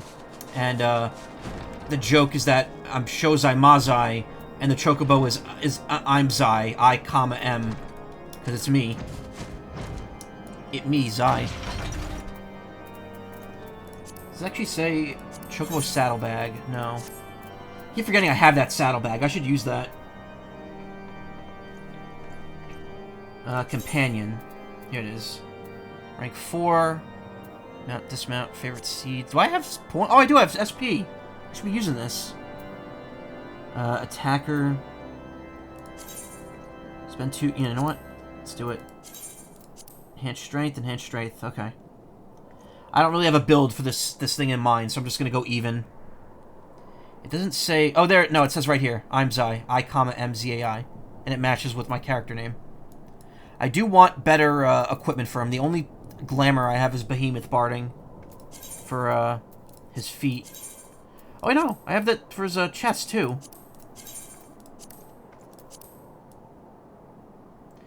Not big on the headpiece. I don't like the headpiece being the behemoth head. Actually, you know what? I didn't like the chest piece either, because it has arms sticking off of it. That looks stupid. That's why I don't wear these. I do, however, have the leggings on for it. They remove a pretty amusing sequence of quests involving the Sylphs when they did the trimming of quests. You eventually get every ability, but you need to do extra stuff past rank 10. Oh. Ayla and I, or Gubwe and I we were talking about a quest the other day with the Domans, where they removed inspecting a chocobo and putting cologne on it, because there's literally an objective to sniff the chocobo. And I was like, I wish that was still in the game. What were you thinking, Shozai? Wagering your very being on the dubious theory which might allow you to enter Iceheart's lair, knowing full well that she could have sufficiently forewarned to complete her ritual. Knowing that she could have sufficient... Knowing full well that she could have sufficient forewarning to complete her ritual to summon Shiva anyway? I don't think I've ever summoned my Chocobo in 14, just never did much overworld stuff before, yeah. I try to remember to summon it, and I just keep forgetting. And then, engaging the abomination in mortal combat? By the fury, Shozai, 'tis the stuff of ballads! A battle for the ages! Would I have been there to fight by your side? Yet here I was forced to wait, condemned to wonder at the fate of a dear friend for a veritable eternity. I would not wish such torture on my most hated enemy. But you're here now, and that's what truly matters. Let us move on.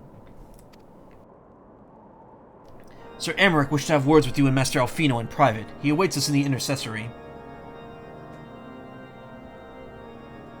It's useful right now because of fate grinding, yeah.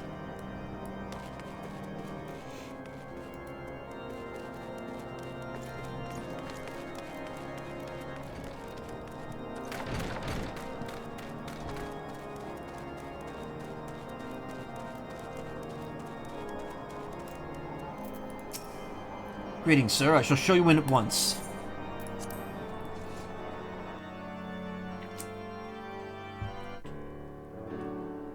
The intercoursory.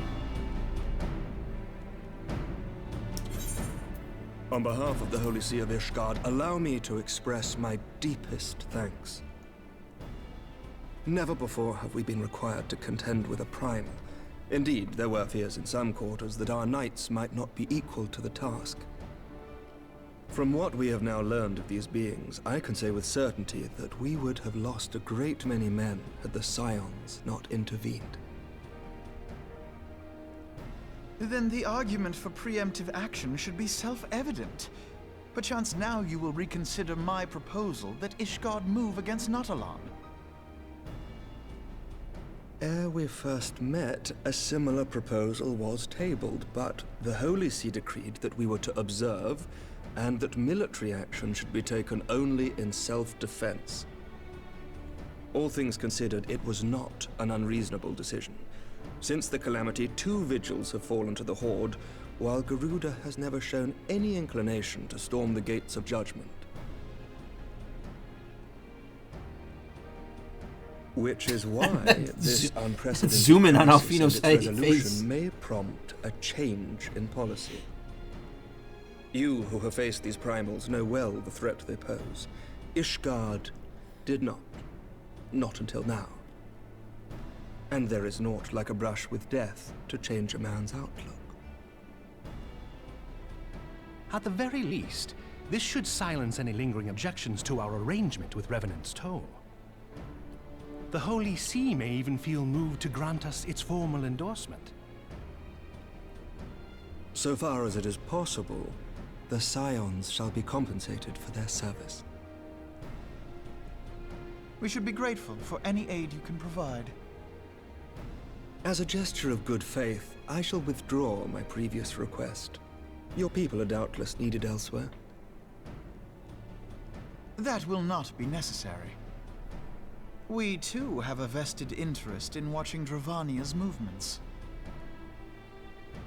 I see. Once more, I must thank you. Sir Emmerich, if I may, do you truly believe that Midgard-Zoma could return?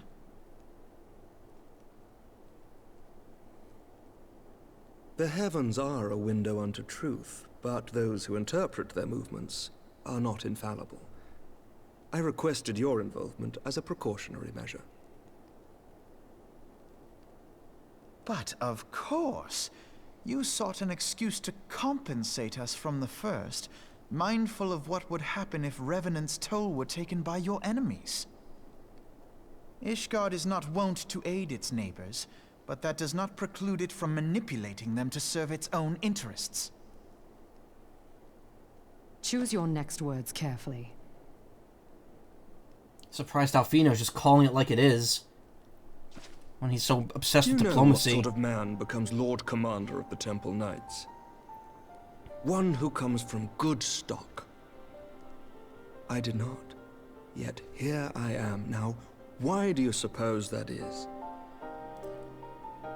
Because I swiftly learned to tell the difference between words, deeds, and beliefs. You are correct, Master Leveilleur. Ishgard desires to see Revenant's Toll flourish, as it would present a troublesome obstacle to our enemies from the south. We are so glad to be of use to you. As we are to you. Ours is a mutually beneficial arrangement, lest we forget, one born of necessity. The dragons grow more restless by the day, and the heretics harry us nigh without cease.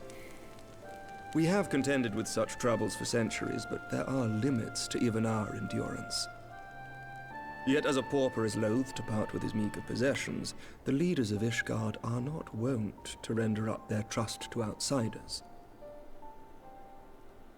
But with perseverance on our part, they may yet be made to see the light. Nevertheless, one must take care when walking the road less traveled.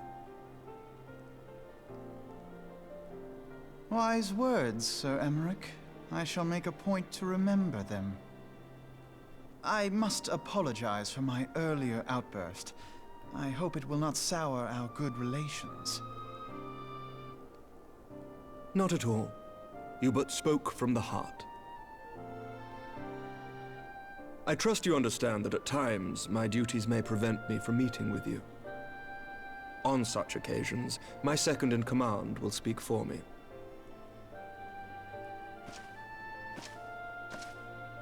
Lucia, at your service. Pray excuse our reticence. We are but wary of speaking too freely, lest our sentiments be made known to our enemies. Know that the Lord Commander and I are of one mind. For the sake of Ishgard, and of Eorzea at large, I pray our peoples can put aside their differences. Those who dwell in the past risk losing sight of their future. Should aught befall one of our shipments, pray inform Lucia immediately. You may also relay to her any words you might have for me alone. Not being of Ishgardian birth, she owes no allegiance to any noble house, making her as near to incorruptible as one can find in my homeland.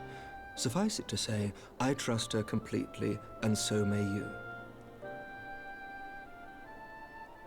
Which reminds me, Lord Orchefort, if you would be so kind. Certainly.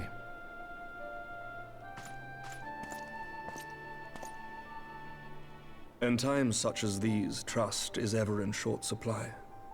Mayhap this will go some way to rectify the problem. The results of our investigation into the heretics' recent attacks, as well as our interrogation of the merchant you detained. Sir Emmerich, I cannot thank you enough. Think nothing of it. Ishgard may be many things, but it is no friend to Garlemald. Did I not tell you to have faith, my friend? Thanks, horse fart.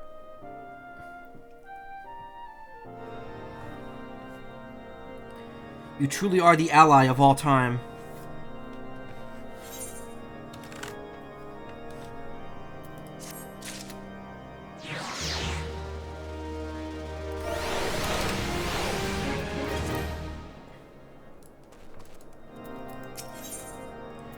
One reason to celebrate Alfino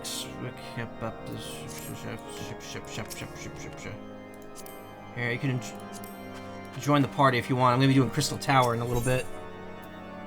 Actually, I don't know how much of that I'm going to be able to do, because I'm only going for like another hour. I don't know how long these cutscenes are going to take to get through. It would seem we have much to discuss with our friends of the Rising Stones. If what you say is true, Ice Heart's method of summoning Shiva defies all precedents. It necessitates a complete reappraisal of the primal threat and of our approach to combating it. Moreover, there are grave ramifications if word of this incident reaches Imperial ears. The Gallian Empire believes that primals are an insufferable menace. Their mere existence is a threat to this very star. As such, they deem any action taken against the beast tribes to be justified by default. Imagine then if it became known that it was not only the beast tribes of Eorzea that could summon primals, but her civilized people as well. Any lingering objections to the Eorzean campaign would vanish overnight. When before we had to contend with a single Imperial Legion, we could find ourselves facing the combined might of all of Garlemald. But I speak unadvisedly. Come, Shozai. It's better that we continue this conversation in Mordona. What do you think of that outfit? It's pretty good. Very black. I like the floating things. Whatever those are. Crystal Tower split into 3 parts, so there's good stopping points, yeah. I mean, again, I don't know how long it's... It's already 2:47, so I'm down to like an hour and 10 minutes at most. What was that? Magic barriers nullifying damage. Cool. Pepsis? That's not an actual spell name. That's bullshit.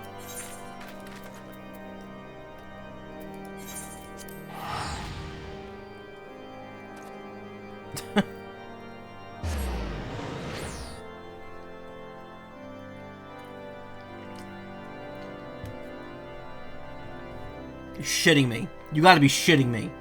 This game is so dumb. I love it.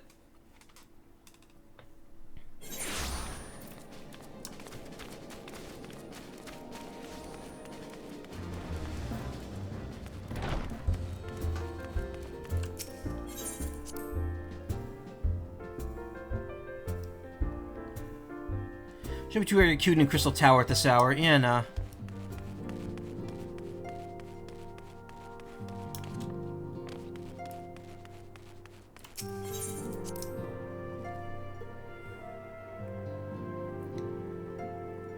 So we got 2 Crystal Tower, 2.5, 2.55. I want to do the Hildebrand quests for level 50. Because I was told those are very good. I'm gonna do the Dragon Quest crossover when that returns next week. I think it's the 5th. And what else? And I might do Bahamut. I know Gubwe wanted to show me how to unlock that. Words cannot well express how glad I am to see you return to us hale and whole. Needless to say, I am most eager to hear your account of that which occurred in Kurthis, assuming you're ready to speak of it. Excellent. I shall summon the others at once. Hildebrand is A+ content. Good.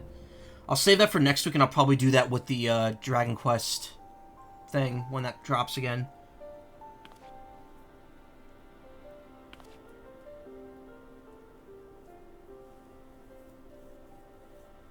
Iceheart used her own body as a vessel for a primal soul? Master Louisoir's writings make no mention of such a possibility. Can we be certain this entity was a primal? As certain as we can be that good King Mogglmog XII was a primal, I should think. Both were ostensibly summoned. My shoulders. Let's not quibble over definitions. Of more concern is the implication I wasn't that making fun of Papa Iceheart Limo, I was retained talking her about my own will shoulders. even after she was possessed. We are talking about a mortal wielding the power of a primal. If you came in late, I have a bad sunburn on my body right now, including my It can't shoulders. possibly be that easy, can it? There must be some sort of sacrifice required. Or maybe she's just special? What qualities this woman possesseth, I know not. But full sure am I that she was groomed for this role. Few are privy to the secrets of summoning, and but a single party standeth to profit from their dissemination. It's like a free Sword of the Heavens. I already have the Sword of the Round already, so I don't really have a need of it. It's a paladin weapon. Nah, I mean, that's nice of you to offer. I'm probably never playing paladin. I'm going black mage, monk, bard, gunbreaker, and astrologian. I think are my 5 right now. And then when I eventually get to Dawn Trail, I'm gonna swap black mage out for Pictomancer. Well, I wouldn't presume to comment on how the lass came to know about summoning, but I will say that what she summoned was a primal. The readings were the same, or near as damn it. Strange as it all sounds, it's really no different from what you've faced before. Then mayhap it is time that we re-examined our previous encounters. Oh, pack your things, Ida. We're going back to Gridania. Yes, sir. Pack your things. I thought you guys just teleport over like I do. About Iceheart's final words to you. Alright, you can't actually do that. Hear, feel, think. Live, laugh, love. Hydaelyn speaks to her as well. If Iceheart is blessed with the power of the Echo, she will doubtless have used it to further her goals. Or could it be that it was a revelation granted her by the Echo which first set her on this path? She did say that the Ishgardians were blind to the truth. Do you think she has knowledge of the origins of the Ishgardian-Dravanian War? It would do much to explain her unwavering conviction. Ooh, there was something weird in the recording there, I think. Did not the Lady Iceheart implore thee to seek the Keeper of the Lake?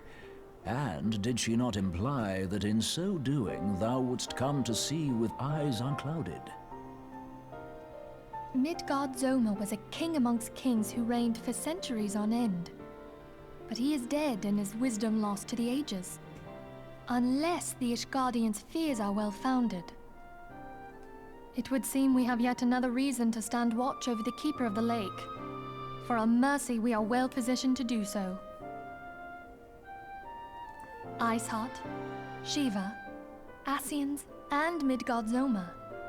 I shudder to think how they're all connected. Midgard Zomer makes me think of Midgard Zolom from FF7. I'm guessing you fight that thing in Rebirth, because that's right after you get out of Midgar.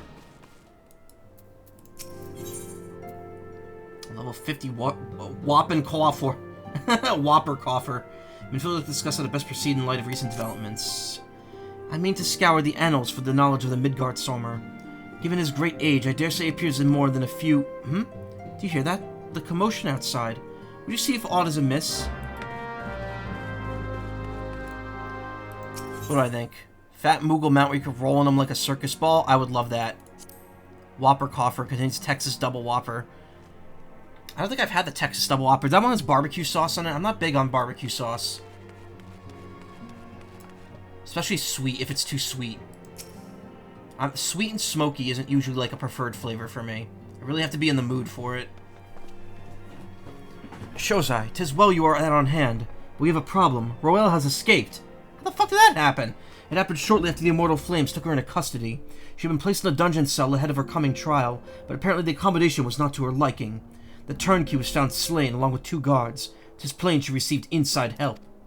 Citizens report seeing Roelle quitting the city via the Gate of Nald with the bloodied spear in hand. Wait. Can I just rewind here? It happened shortly after the Immortal Flames took her into custody. She'd been placed in a dungeon cell ahead of her coming trial. Why did we take her back to Ul'dah? What the fuck is wrong with us? She was working them from the inside. Why would we keep her there? Why wouldn't we take her to, like, neutral ground or Gridania? Or some shit like that. She was committing crimes on Gridanian soil. Wow, that was stupid. It's translated properly as Midgardsormr in Rebirth. Midgardsormr was a weird translation. Oh, it is the same thing. So that was just a lucky guess on my part. Because I didn't think they were the actual same thing.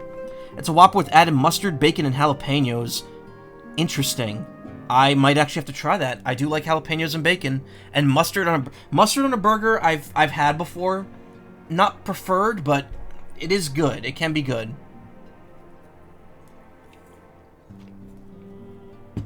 I do indeed love spicy. What about barbecue sauce flavored French fries? Again, barbecue sauce for me is kind of a hit or miss thing.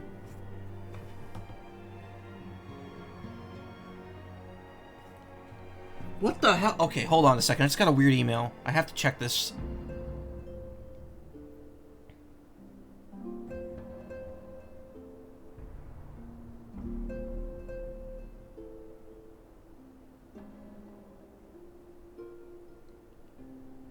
I got an email from, like, a studio.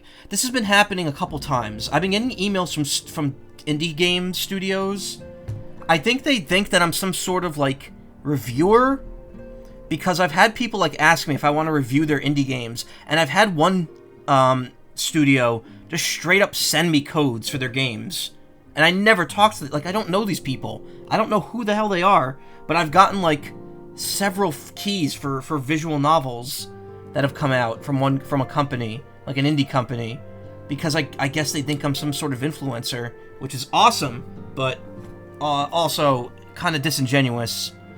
It's definitely a scam? No, because I've redeemed the codes on Steam before, and I've gotten the games that they're giving out.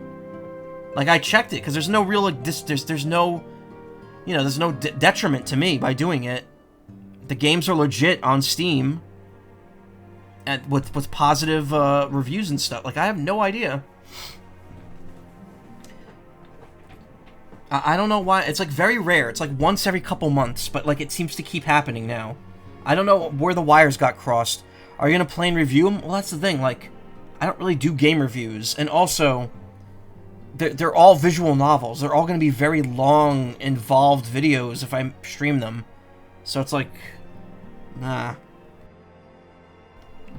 Excuse me, I had to mute myself. Anyway, why the fuck did we take Roelle back to Ul'dah? Like, that's stupid. I get that Raoul Baum may have wanted to claim responsibility, but he should have seen that coming. He should have known there was more people working from the inside. Citizens report seeing Roelle quitting the city via the Gate of Nald with the bloody spear in hand. She makes for Castra Meridianum. I am certain of it. With her fate in Eorzea as good as sealed, what recourse has she had to but flee to Imperial masters? Never signed a contract, they just sent them. Not your onus now. Yeah, exactly. Even as we speak, Captain Ilbert and the First are hot upon Roelle's heels. Pray make haste to Camp Blue Fog and join the hunt. Why do I have to join the hunt? You guys are the ones that let her escape.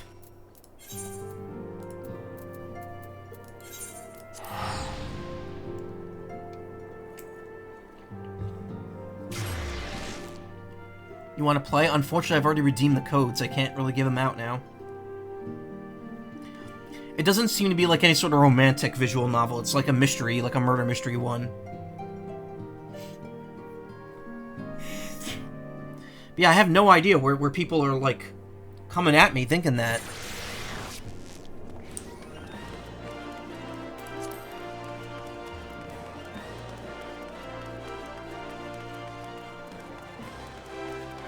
Sounds like a hard thing to review properly, too, yeah.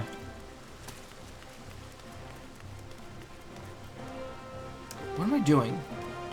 Oh, I gotta head to the place and do the thing.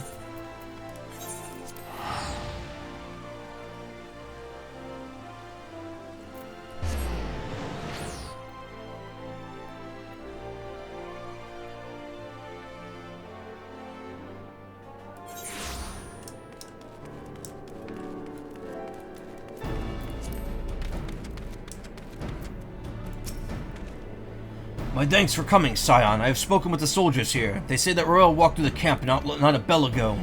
Aye, she walked right through. You did not mishear. We have Raubon's decision to keep the matter secret to thank for that. Bad for morale, he said. As a result, not a single flame of the garrison made any attempt to detain her. And so here we are. Royal must not be allowed to reach Castrum Meridianum.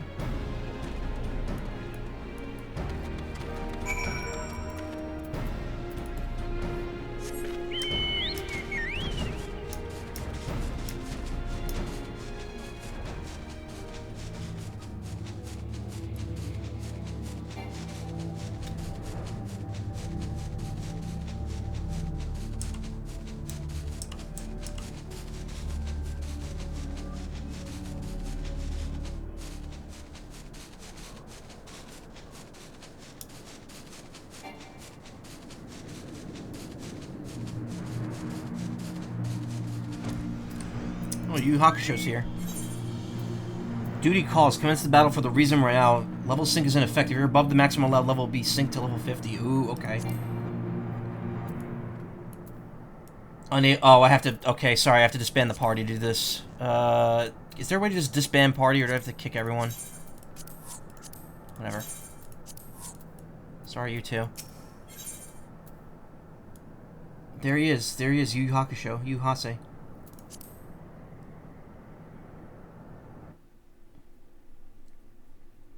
Tom, have you played the Zero Escape games?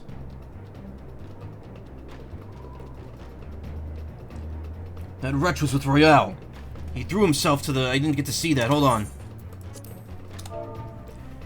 He threw himself at us so that his mistress might escape. She didn't blink when we cut him down. Not even when we started screaming. No loyalty even to her own. The goddamn harpy. With me, Scion, we almost have her. With me, Scion. We almost have her. There we go. Second take was better on that. Zero Escape. Been a while since I've seen them. I want to stream them someday, but like, I wanted that to be something I stream when I have a big audience, and after streaming for 7 years and not getting that audience, I don't think there's any reason for me to stream them yet. Oh, you've played Zero Escape. Okay, cool. I'm glad that you like it.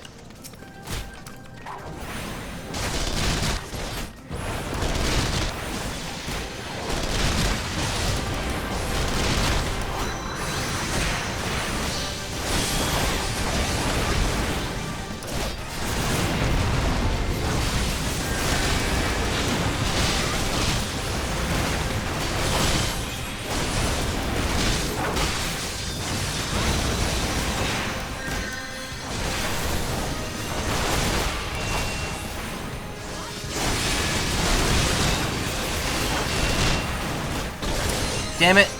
I know, I forgot. After I did so well with that earlier. Thank you for bringing that to my attention, Karma, in your usual corny fashion. I appreciate it.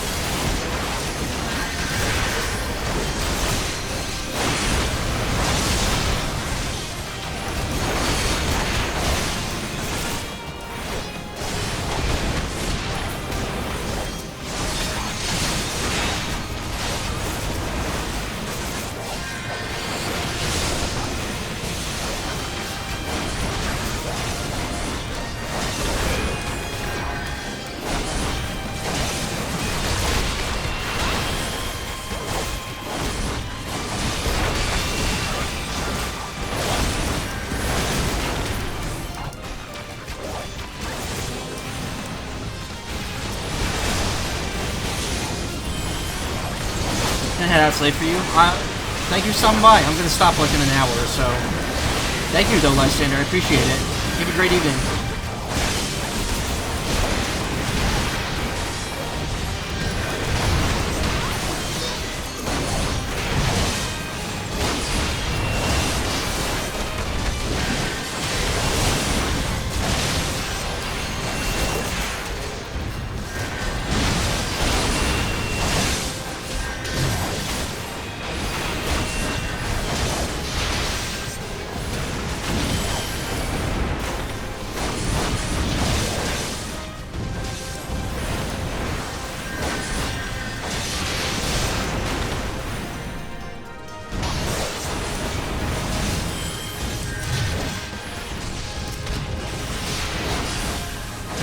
brute forcing this. I should maybe, like, you know, take out the guy healing it.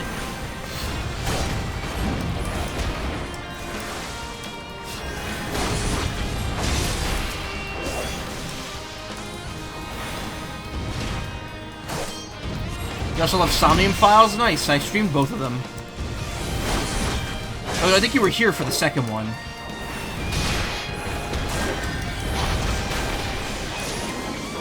I did stream the first one, like, way back in 2020.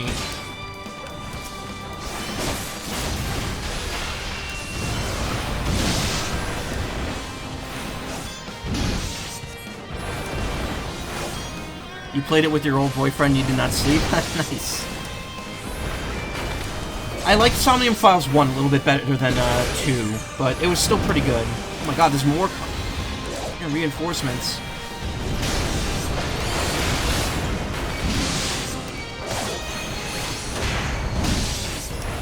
What? Damn it.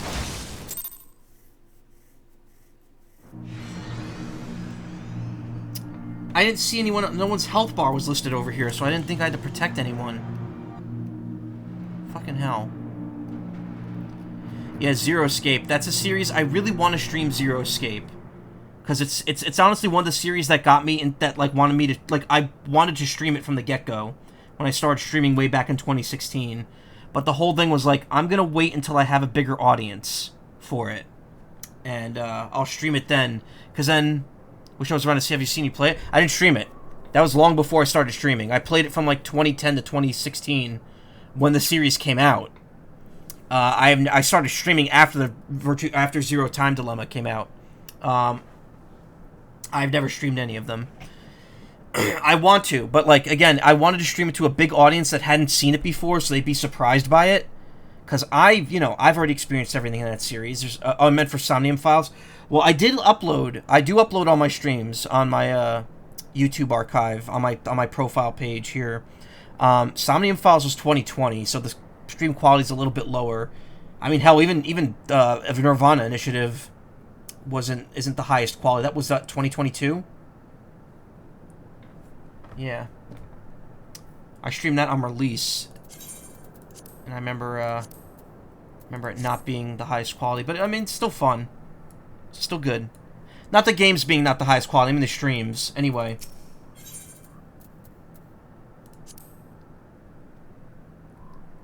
Now that I know I have to keep everyone fucking safe again, in addition to wailing on all the enemies.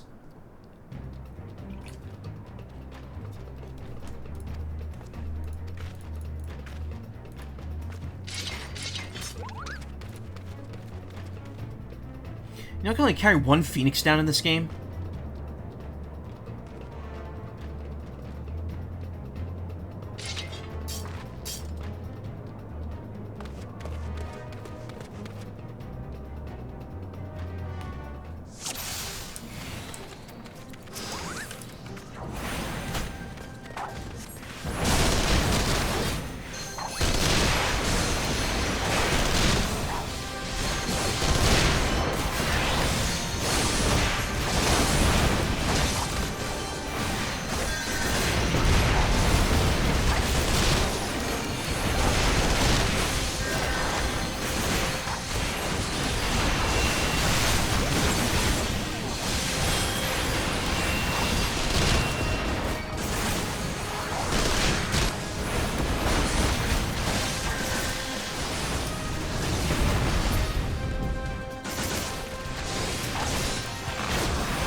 Oh, the voice acting in both games. Yeah, the voice acting is great.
no way to see. What am I supposed to do here?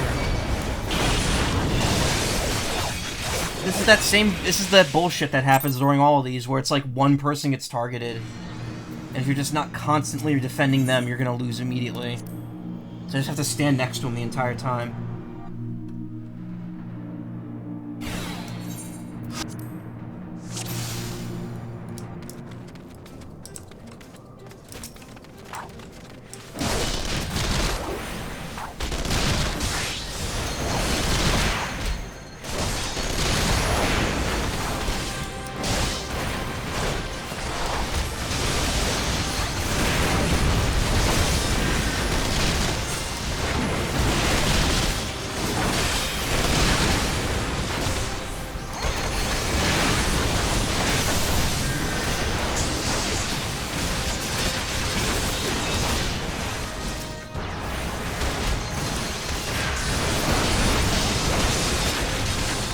In the right order might work better.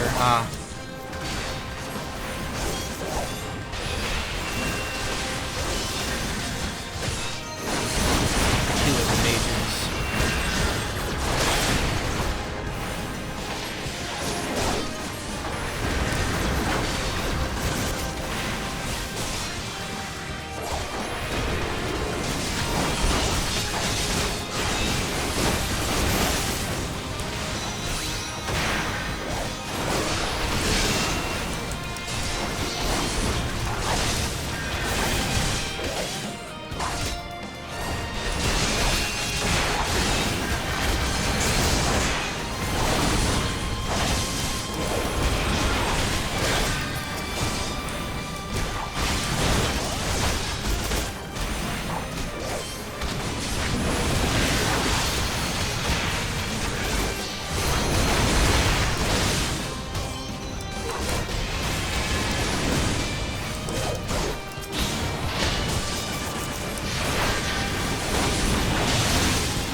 Kind of hard to determine, like, what this mess.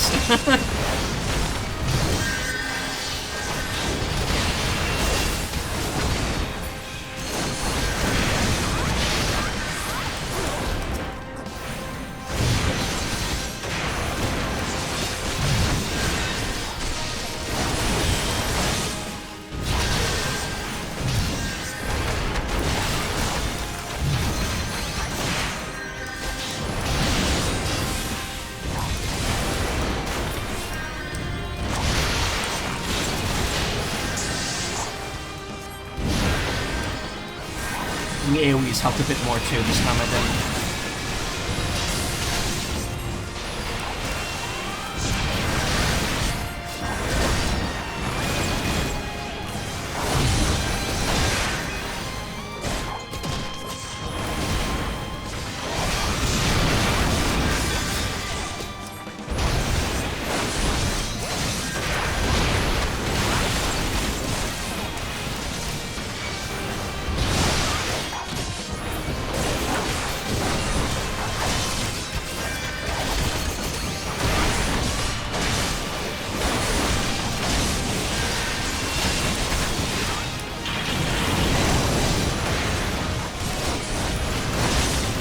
God, how's this not over?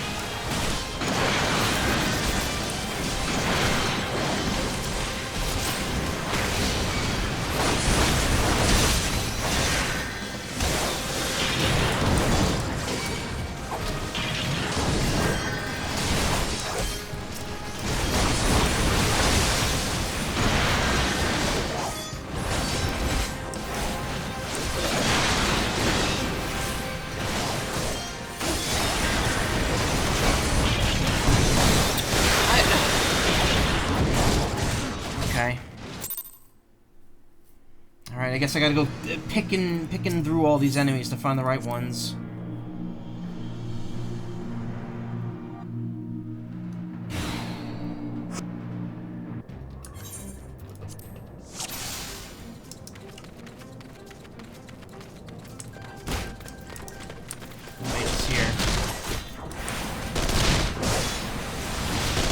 The large guys aren't healers, yeah.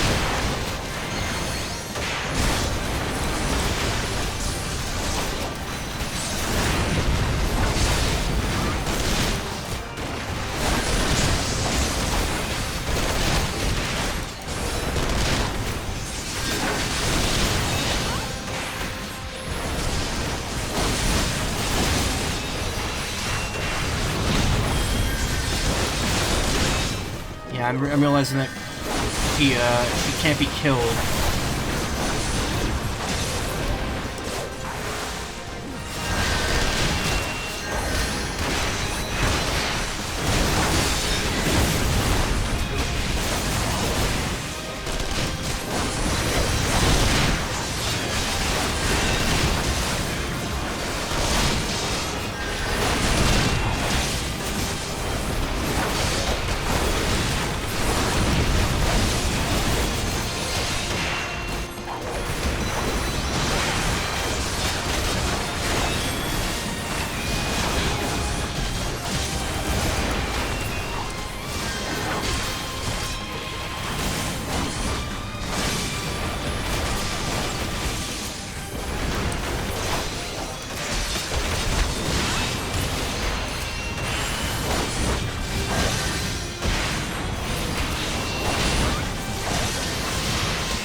There we go.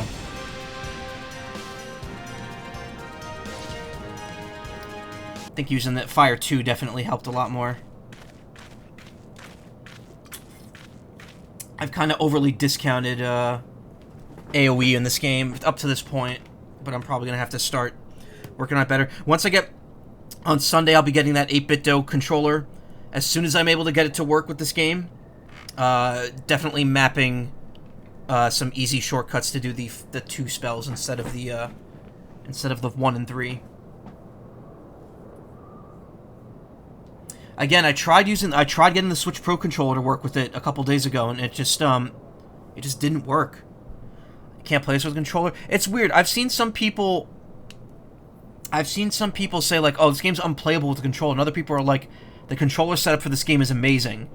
So I finally bit the bullet and bought a 8-bit-do Pro 2, and I'm going to see how well that works with this game. The only thing I'm not going to be used to with the controller is having both the sticks be on the same level, because I'm used to literally every other controller that doesn't do that. I guess PlayStation doesn't, and I've played plenty of PlayStation games before. Depends on the breed of gamer, yeah. I don't know, I mean, I've played this entire game up to this point with keyboard, so switching the controller might be weird, but at the same time, it might be helpful. I can tell you what it will be helpful with. I'll finally stop hitting buttons while my PNG tuber's on the screen in battle, and then have this happen. That'll finally stop happening. Though I might also switch PNG tuber programs too. Just like instant access to your skills, yeah. My friend showed me his setup, and I was just like, this gives me anxiety looking at it. Michael's a different breed. Yes, I am. It's time to flip through pages. Well, I want to see how it works. Like, if there's a quick, like, hold ZL... Yeah, by holding multiple buttons. If there's, like, a quick page swap, I might be able to use that more effectively. I'm not a big keyboard guy, to be honest.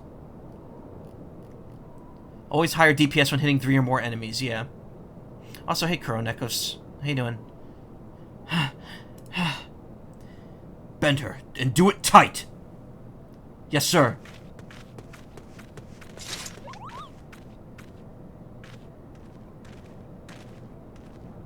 Good work, men.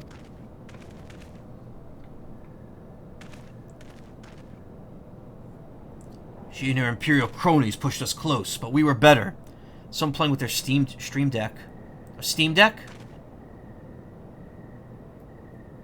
Oh, playing with their Stream Deck. No, I actually had that idea too, because I realized when I was messing with the PNG tuber stuff, because I have my PNG tuber thing set, so that when I hit a button on it, it switches the PNG tuber form. And I realized I could be like, oh wait, I could just set like the 1 through 0 buttons or any keys to a key on the Stream Deck and play it that way. That'd be pretty cool. There's even like I could probably even make it so it like shows cooldown icons. There's a plugin for the game that shows icons on there. Yeah, there you go. I'm sure it would even show the cooldown times, which would be awesome because there are timer functions in the Stream Deck. That'd be interesting. But see, like, I don't know, because the Stream Deck is not right next to my hand. I would have to put my hand out further for that. So I'd essentially I'd be hitting these number keys with my right hand, and then these with my left hand. And I don't know if I'd be too cool with that. She and her Imperial cronies pushed us close, but we were better. Yeah, we're not doing Crystal Tower tonight. I'm not even going to start it. Behold, a respected officer of the Immortal Flames. People looked up to you as one of the Order's founding members, one of its pillars. It saddens me to see you fallen so low. What would you know of low? A spoiled little lordling who has never known any want. People such as you take wealth and birth for granted. You think it your God's right given to rule over others. You know naught of our plight, the injustice that we low-bornish guardians must endure. To the noble lords and ladies, we are not people, but resources to be consumed. I did what I had to do to survive, stealing, killing, even whoring myself. It's no fault of mine if fools imagine me a paragon when I join the flames. I hear you tell of it. One would think you the only person ever to have suffered. In case you've forgotten, Raubon himself was born into poverty. As was I. We lived hand to mouth with little more than the shirts on our backs. Hunger was our constant companion. Yet never did we bemoan our lot in life, nor did we begrudge others their fortunes. We accepted the hand that we had been dealt, and played it to the best of our ability. Life was a battle, aye, but no matter what fate threw at us, we took it on the chin and came back for more. Everything we have, we fought for. How are we any different then? 'Tis true that we were both mercenaries of lowly birth. And 'tis true that we both had our fair share of struggles. But whereas I sold my sword, you, Marshal, you sold your comrades.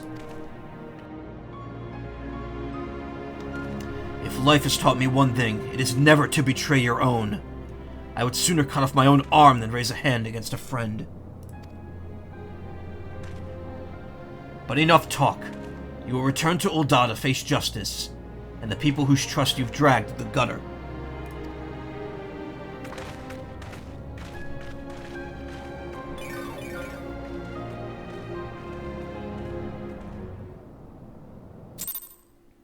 Have your control steps, you could still use most of the skills you have on screen at once. You can minimize hotbar switching. Just have one hotbar for single target and another for AoE, and most skills duplicated between them. I gotta vanish for tonight. Thanks for the coin. Great to see you again. Well, thank you for stopping by. I appreciate it. It's always good to see you. You should show me what your controller setup is like. I might have need to look into that. Not so much as a hint of remorse. 'Tis well that the sordid business is finally at an end. A friend's betrayal cuts deeper than steel. Must hope that we have chosen our own allies more wisely than Reborn chose his. The one that gave a weapon coffer. I have heard. Truly bothersome business. Oh, shut the fuck up. Get the hell out of here. No, I do not foresee a problem on that front. The main concern is Reborn. There is no telling what the brute might do. Have the Blades watch him in the flames day and night. You may leave the Sultana to me. I shall personally attend her grace.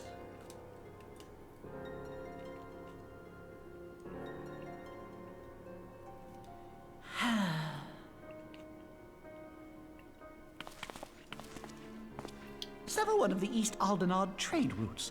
That ought to keep Lolorito occupied for a while. Scheming bastard. Nanamo ulnamo. For my sake, pray be a good little Sultana to the last.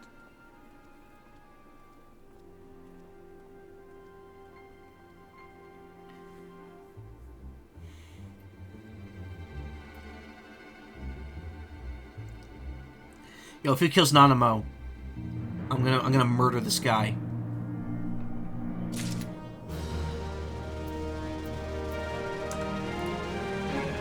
Okay, this is the last quest of 2.4. So we'll see how long this takes and then regroup after that. Alfina would ask another favor of you. Captain Ilbert and I have a few questions for the Flame Marshal regarding the circumstances of her miraculous escape. When we have completed our interrogation, we shall take our findings directly to General Reborn, and that shall be the end of it. Your work here is done, my friend. My thanks. Ah, but I have one last task for you. Return to the Rising Stones and apprise Minfili of all that has happened.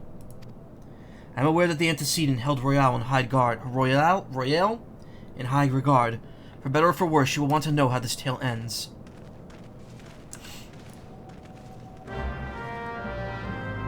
Bearer of bad news, baby.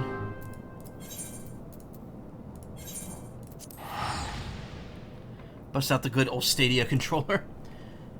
Yeah, I've wanted the 8BitDo, an 8BitDo controller for a long time, and I've just never had the reason to buy it because the Switch Pro controller worked just as well.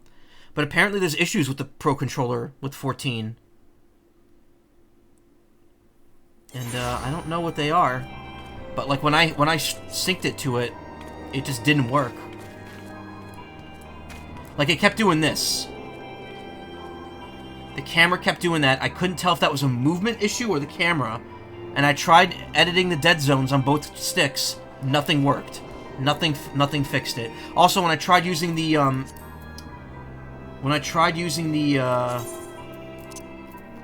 calibration option here, it would not let me hit right on the left stick. Like, it wouldn't register it. I'm like, what the fuck is going on? Apparently, it has to do with the X input issue. Oh, you're here. Oh, you're both here. Oh, Lysander. Yeah, he's out.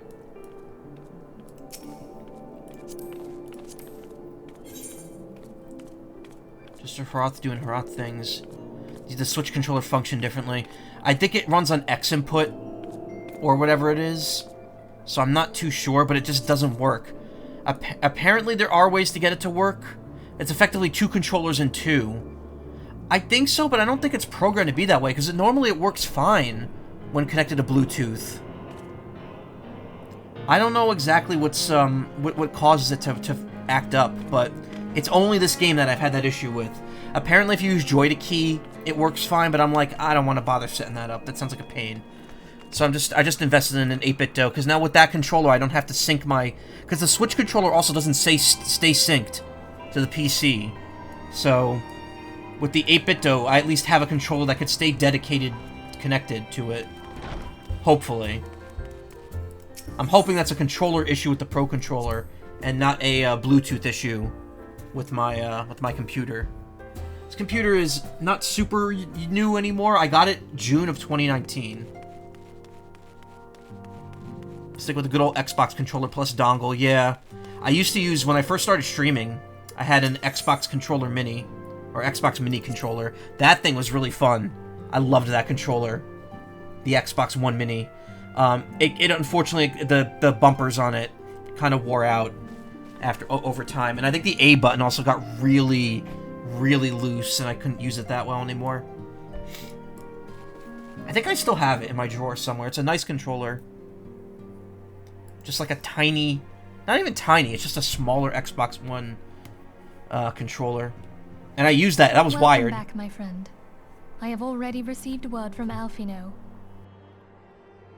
To think that Flame Marshal Huayu was the Garlean agent. I know not what to say.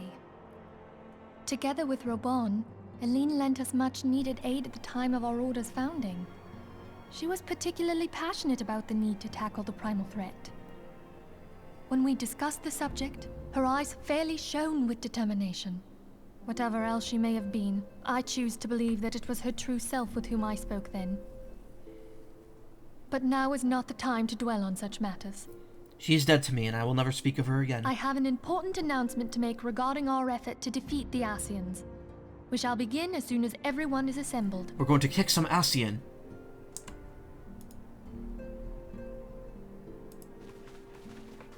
I said mince a Japanese little mince and fishing boat. My thanks for coming, friends. Moonbreeder, the floor is yours. So have you heard about Moon? By now, I'm sure you're all familiar with white auracite, the miraculous material that'll allow us to capture Ascian souls. Oh, that's what that's Snowcloak, for. We verified its ability to absorb vast amounts of ether. Ether? Alas, it leaves something to be desired in the area of stability.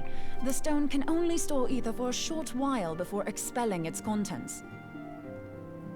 In addition to auracite's inherent limitations, we must needs be wary of our enemy's strength. Why is your neck so Our long? foe draweth upon an infinite wellspring of power. Even should we succeed in entrapping him, the stone will not long contain his wrath. Meaning that, if we want to kill the swine, we'll have to be quick about it. 'Tis our belief that an Ascian soul may be permanently undone, if smitten by a sufficiently concentrated burst of pure ether. The only trouble is, we can't say for sure how concentrated the burst needs to be. Without knowing how much ether an Ascian soul is composed of, we're basically guessing. Our sole clue lieth in thy struggle with La Habrea. Interrogate During Thancred, that then. encounter, Hydaelyn bid you forge what she called a Blade of Light, a weapon which took the form of a luminous stream of energy. Yeah, and you were all there. Based on Did you your see that? description, we believe the blade with which you vanquished your foe was composed of ether. Admittedly, your victory proved ephemeral, as La Habrea was able to use a crystal of darkness to flee into the space that lies between our world and the Void. The Void. The fact remains, however, that Hydaelyn placed the means to destroy the Ascians in your hands. Be that as it may, it would be unwise to assume that she will do the same when we next encounter such a foe.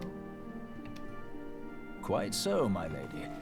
We must needs find the means to forge our own blade of ether, one to equal that which Hydaelyn did benevolently bestow upon her champion. That is all well and good, but it seems to me that producing such a blade will require a prodigious quantity of ether. Whence will it come, pray tell? Oh, what if we had two pieces of white auracite? One to trap the Ascian, and the other to store the ether for the blade.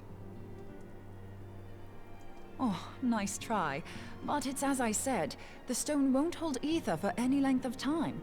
We'd still need to collect the stuff there and then, sorry to say. So if the souls are made of ether, wouldn't it not work on the souls either? And therein lies the rub. finding a way to create the blade whenever and wherever we choose. It would seem more research is in order. I'm going to linger a while, perform a few more tests on the aura site. And I could do with some help. Urianger, why don't you lend me a hand? Mine apologies, but I am required at the Waking Sands.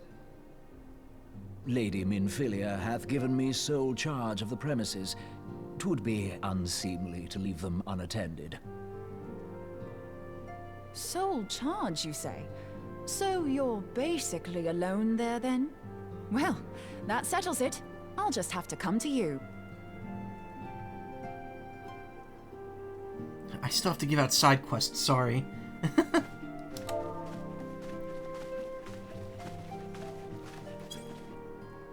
While you were afield, word arrived from the Sharlayan motherland. You will recall that a survey party was dispatched to investigate the incident at the Isle of Val. All right. What they discovered was troubling, to say the least. According to the report, the Isle has been erased from existence. 'Twas as if a hole had been torn in the very fabric of reality. Oh, like the starting island in Bravely Default. Aye. Yet the mystery endeth not with the Isle's disappearance. That's another series I'd love to stream, if I could get that to work. It has come to light that a number of scholars in various other locales were reported missing at a similar juncture. What's more, they all had something in common with the head of the students of Baldessian. Every last one of them was researching a phenomenon called dimensional compression, or the rejoining as the ancient texts call it. I'll be damned if that's a coincidence. Oh, great. Are we going Final Fantasy VIII here, All or is this indications just a suggest coincidence? Ascian involvement. But I sense that a force greater still is at work. The entity the Dark Beings call the One True God. We must pray that my dear friend Kryl regains consciousness soon. If she bore witness to the Isle of Val's final moments, she may be able to shed some light on this mystery.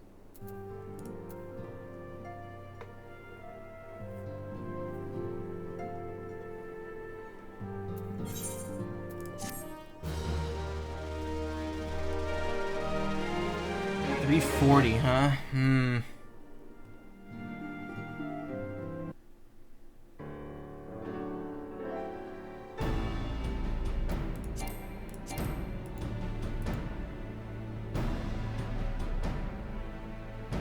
Following the calamity, the forces of the 14th Imperial Legion entrenched themselves in strategic locations across Eorzea.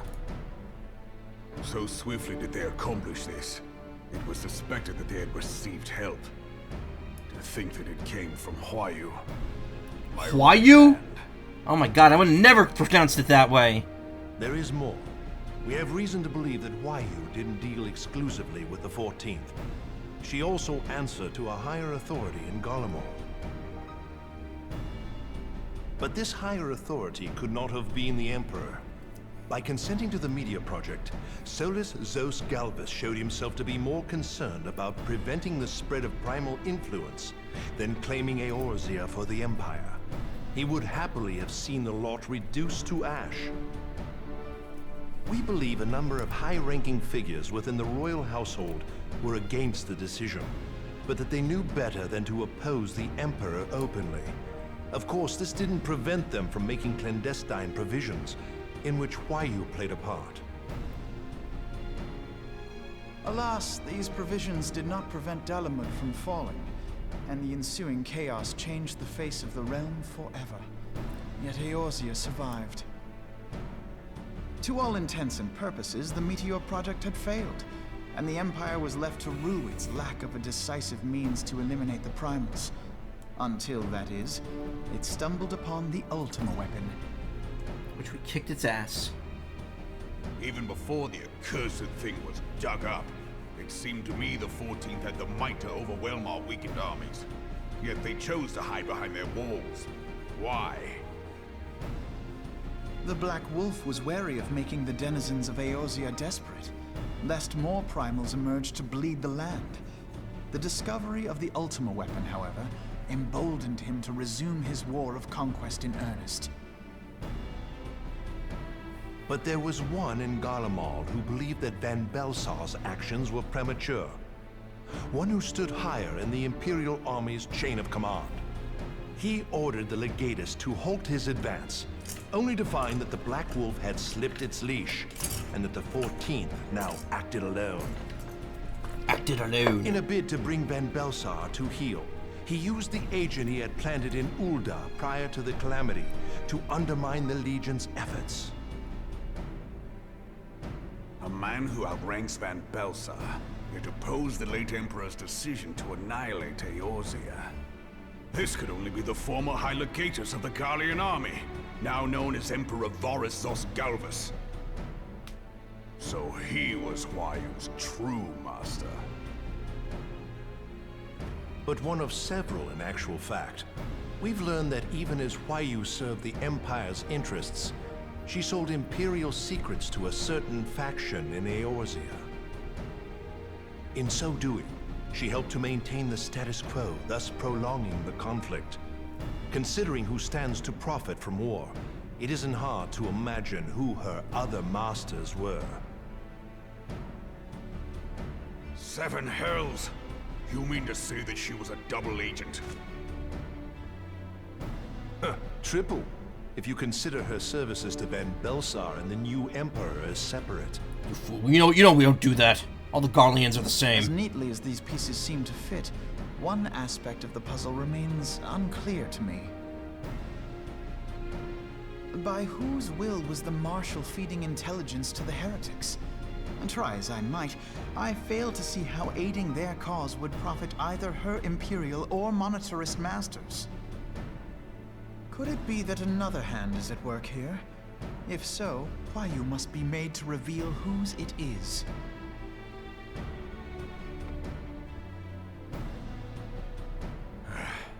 Not only have I lost a trusted friend, now I must interrogate her as a stranger.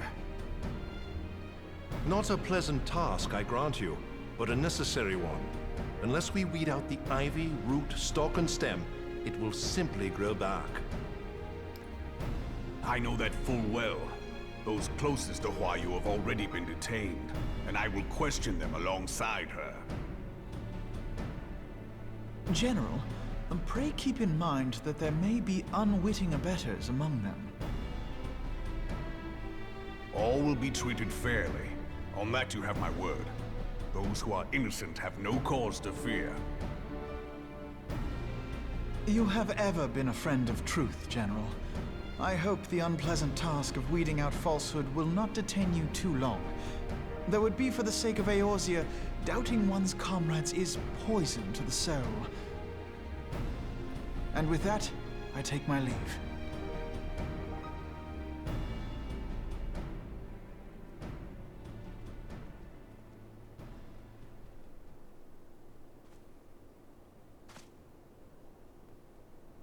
All these years, I've been made to dance to their tune. How could you, Huayu?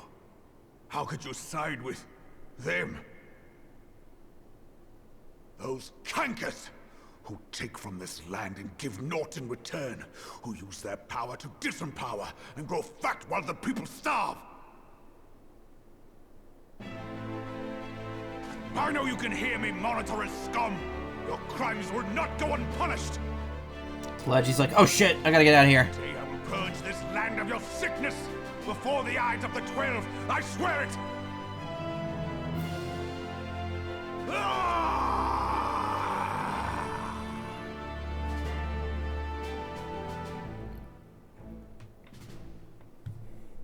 Damn, dude. I mean, I feel you, but damn. I shall have no further need of you this day. Your Grace. Sickness must be purged, yeah.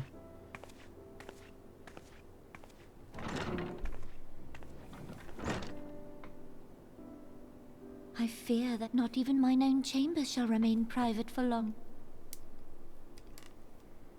Has the situation grown so grim?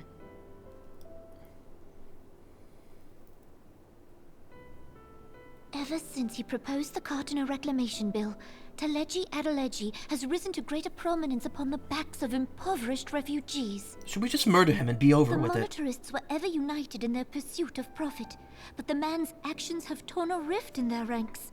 They snap at each other as rabid dogs.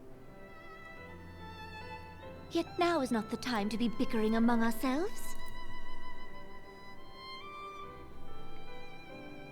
If this bickering is a threat to law and order, might you not have grounds to dissolve the Syndicate? Would that the solution were so simple, Admiral. Alas, my moving to dissolve the Syndicate is certain to spark outrage among the influential merchant class, whom the Cabal represents. This would serve to exacerbate the current unrest, and peace would slip still further away. Be they rich or poor, natives or refugees, all who reside in Ul'dah have a right to pursue happiness. It is the duty of a ruler to protect this right. If I am to perform my duty, I must needs tread warily. It would not do to make enemies heedlessly. Were Lord Lolorito here, he would doubtless say that I have my head in the clouds. A ruler is required to take a wide view. Try as we might to cater to all needs, some will inevitably be overlooked. As such, there shall ever be citizens who feel aggrieved. It cannot be helped. But as you have informed us, the monetarists take no view but their own. They hunger for power while the masses starve.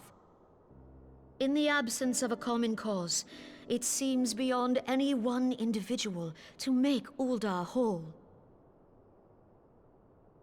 And the presence of a Garlean agent within the Immortal Flames only makes matters worse. Even accounting for Ul'dah's historic reliance upon mercenaries, such a grievous breach of security is unprecedented. I fear this business will provide the monetarists with a rod to beat Rauban.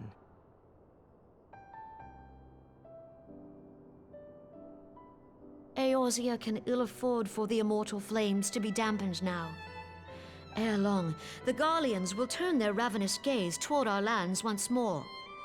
If we are to resist their might, our nations must stand together. Yet for this to happen, our nations must be whole. Cannot be done to improve the situation in Ul'dah.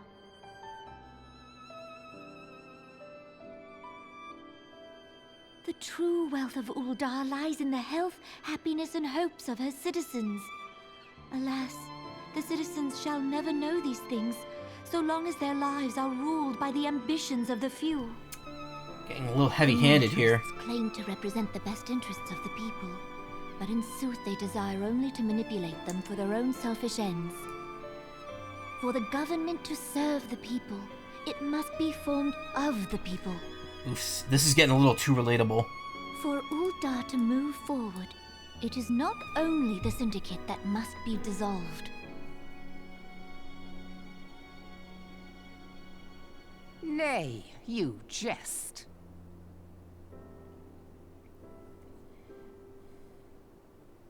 My friends, it was for no other reason than to make known to you mine intent that I requested your presence here. Man, that food looks good. When I make my declaration to the people, chaos shall inevitably ensue.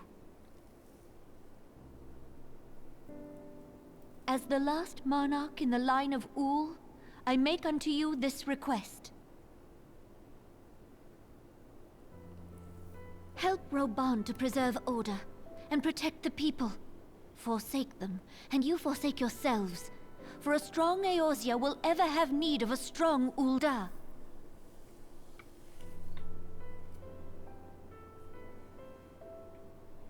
Your Grace, are you certain of this? There is no other way. When the time is ripe, the nation shall become a true republic. Both royalists and monetarists shall cease to be. Ul'dah will no longer belong to kings or queens or merchant princes, but to her people.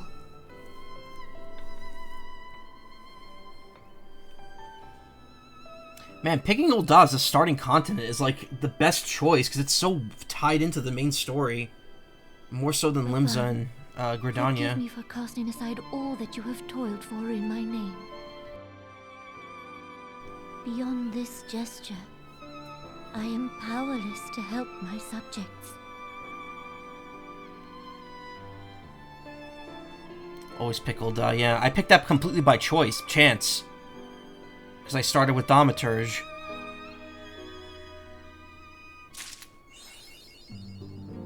Dreams of Ice. And that puts us at exactly the end of 2.4. Good Intentions. I believe that's 2.5, right? Yep. Yeah, if I had any time I would do it, but it's already 3:53, so at this point it's just kind of like doing anything at this point is like pointless. I would literally be stopping in 5 minutes anyway. So I'm gonna end it here. Sadly, power's not easy to be equalized, it's ironically fickle. Yeah, no, of course. This goes into a much deeper conversation that we're not gonna have here, because I don't think we're equipped to have it. But yeah, we managed to get through 2.4. I didn't realize it would take 3 hours, but okay. We're here, and here we are. And here we are. Anyway, I'm gonna wrap it up for tonight. I will not be here.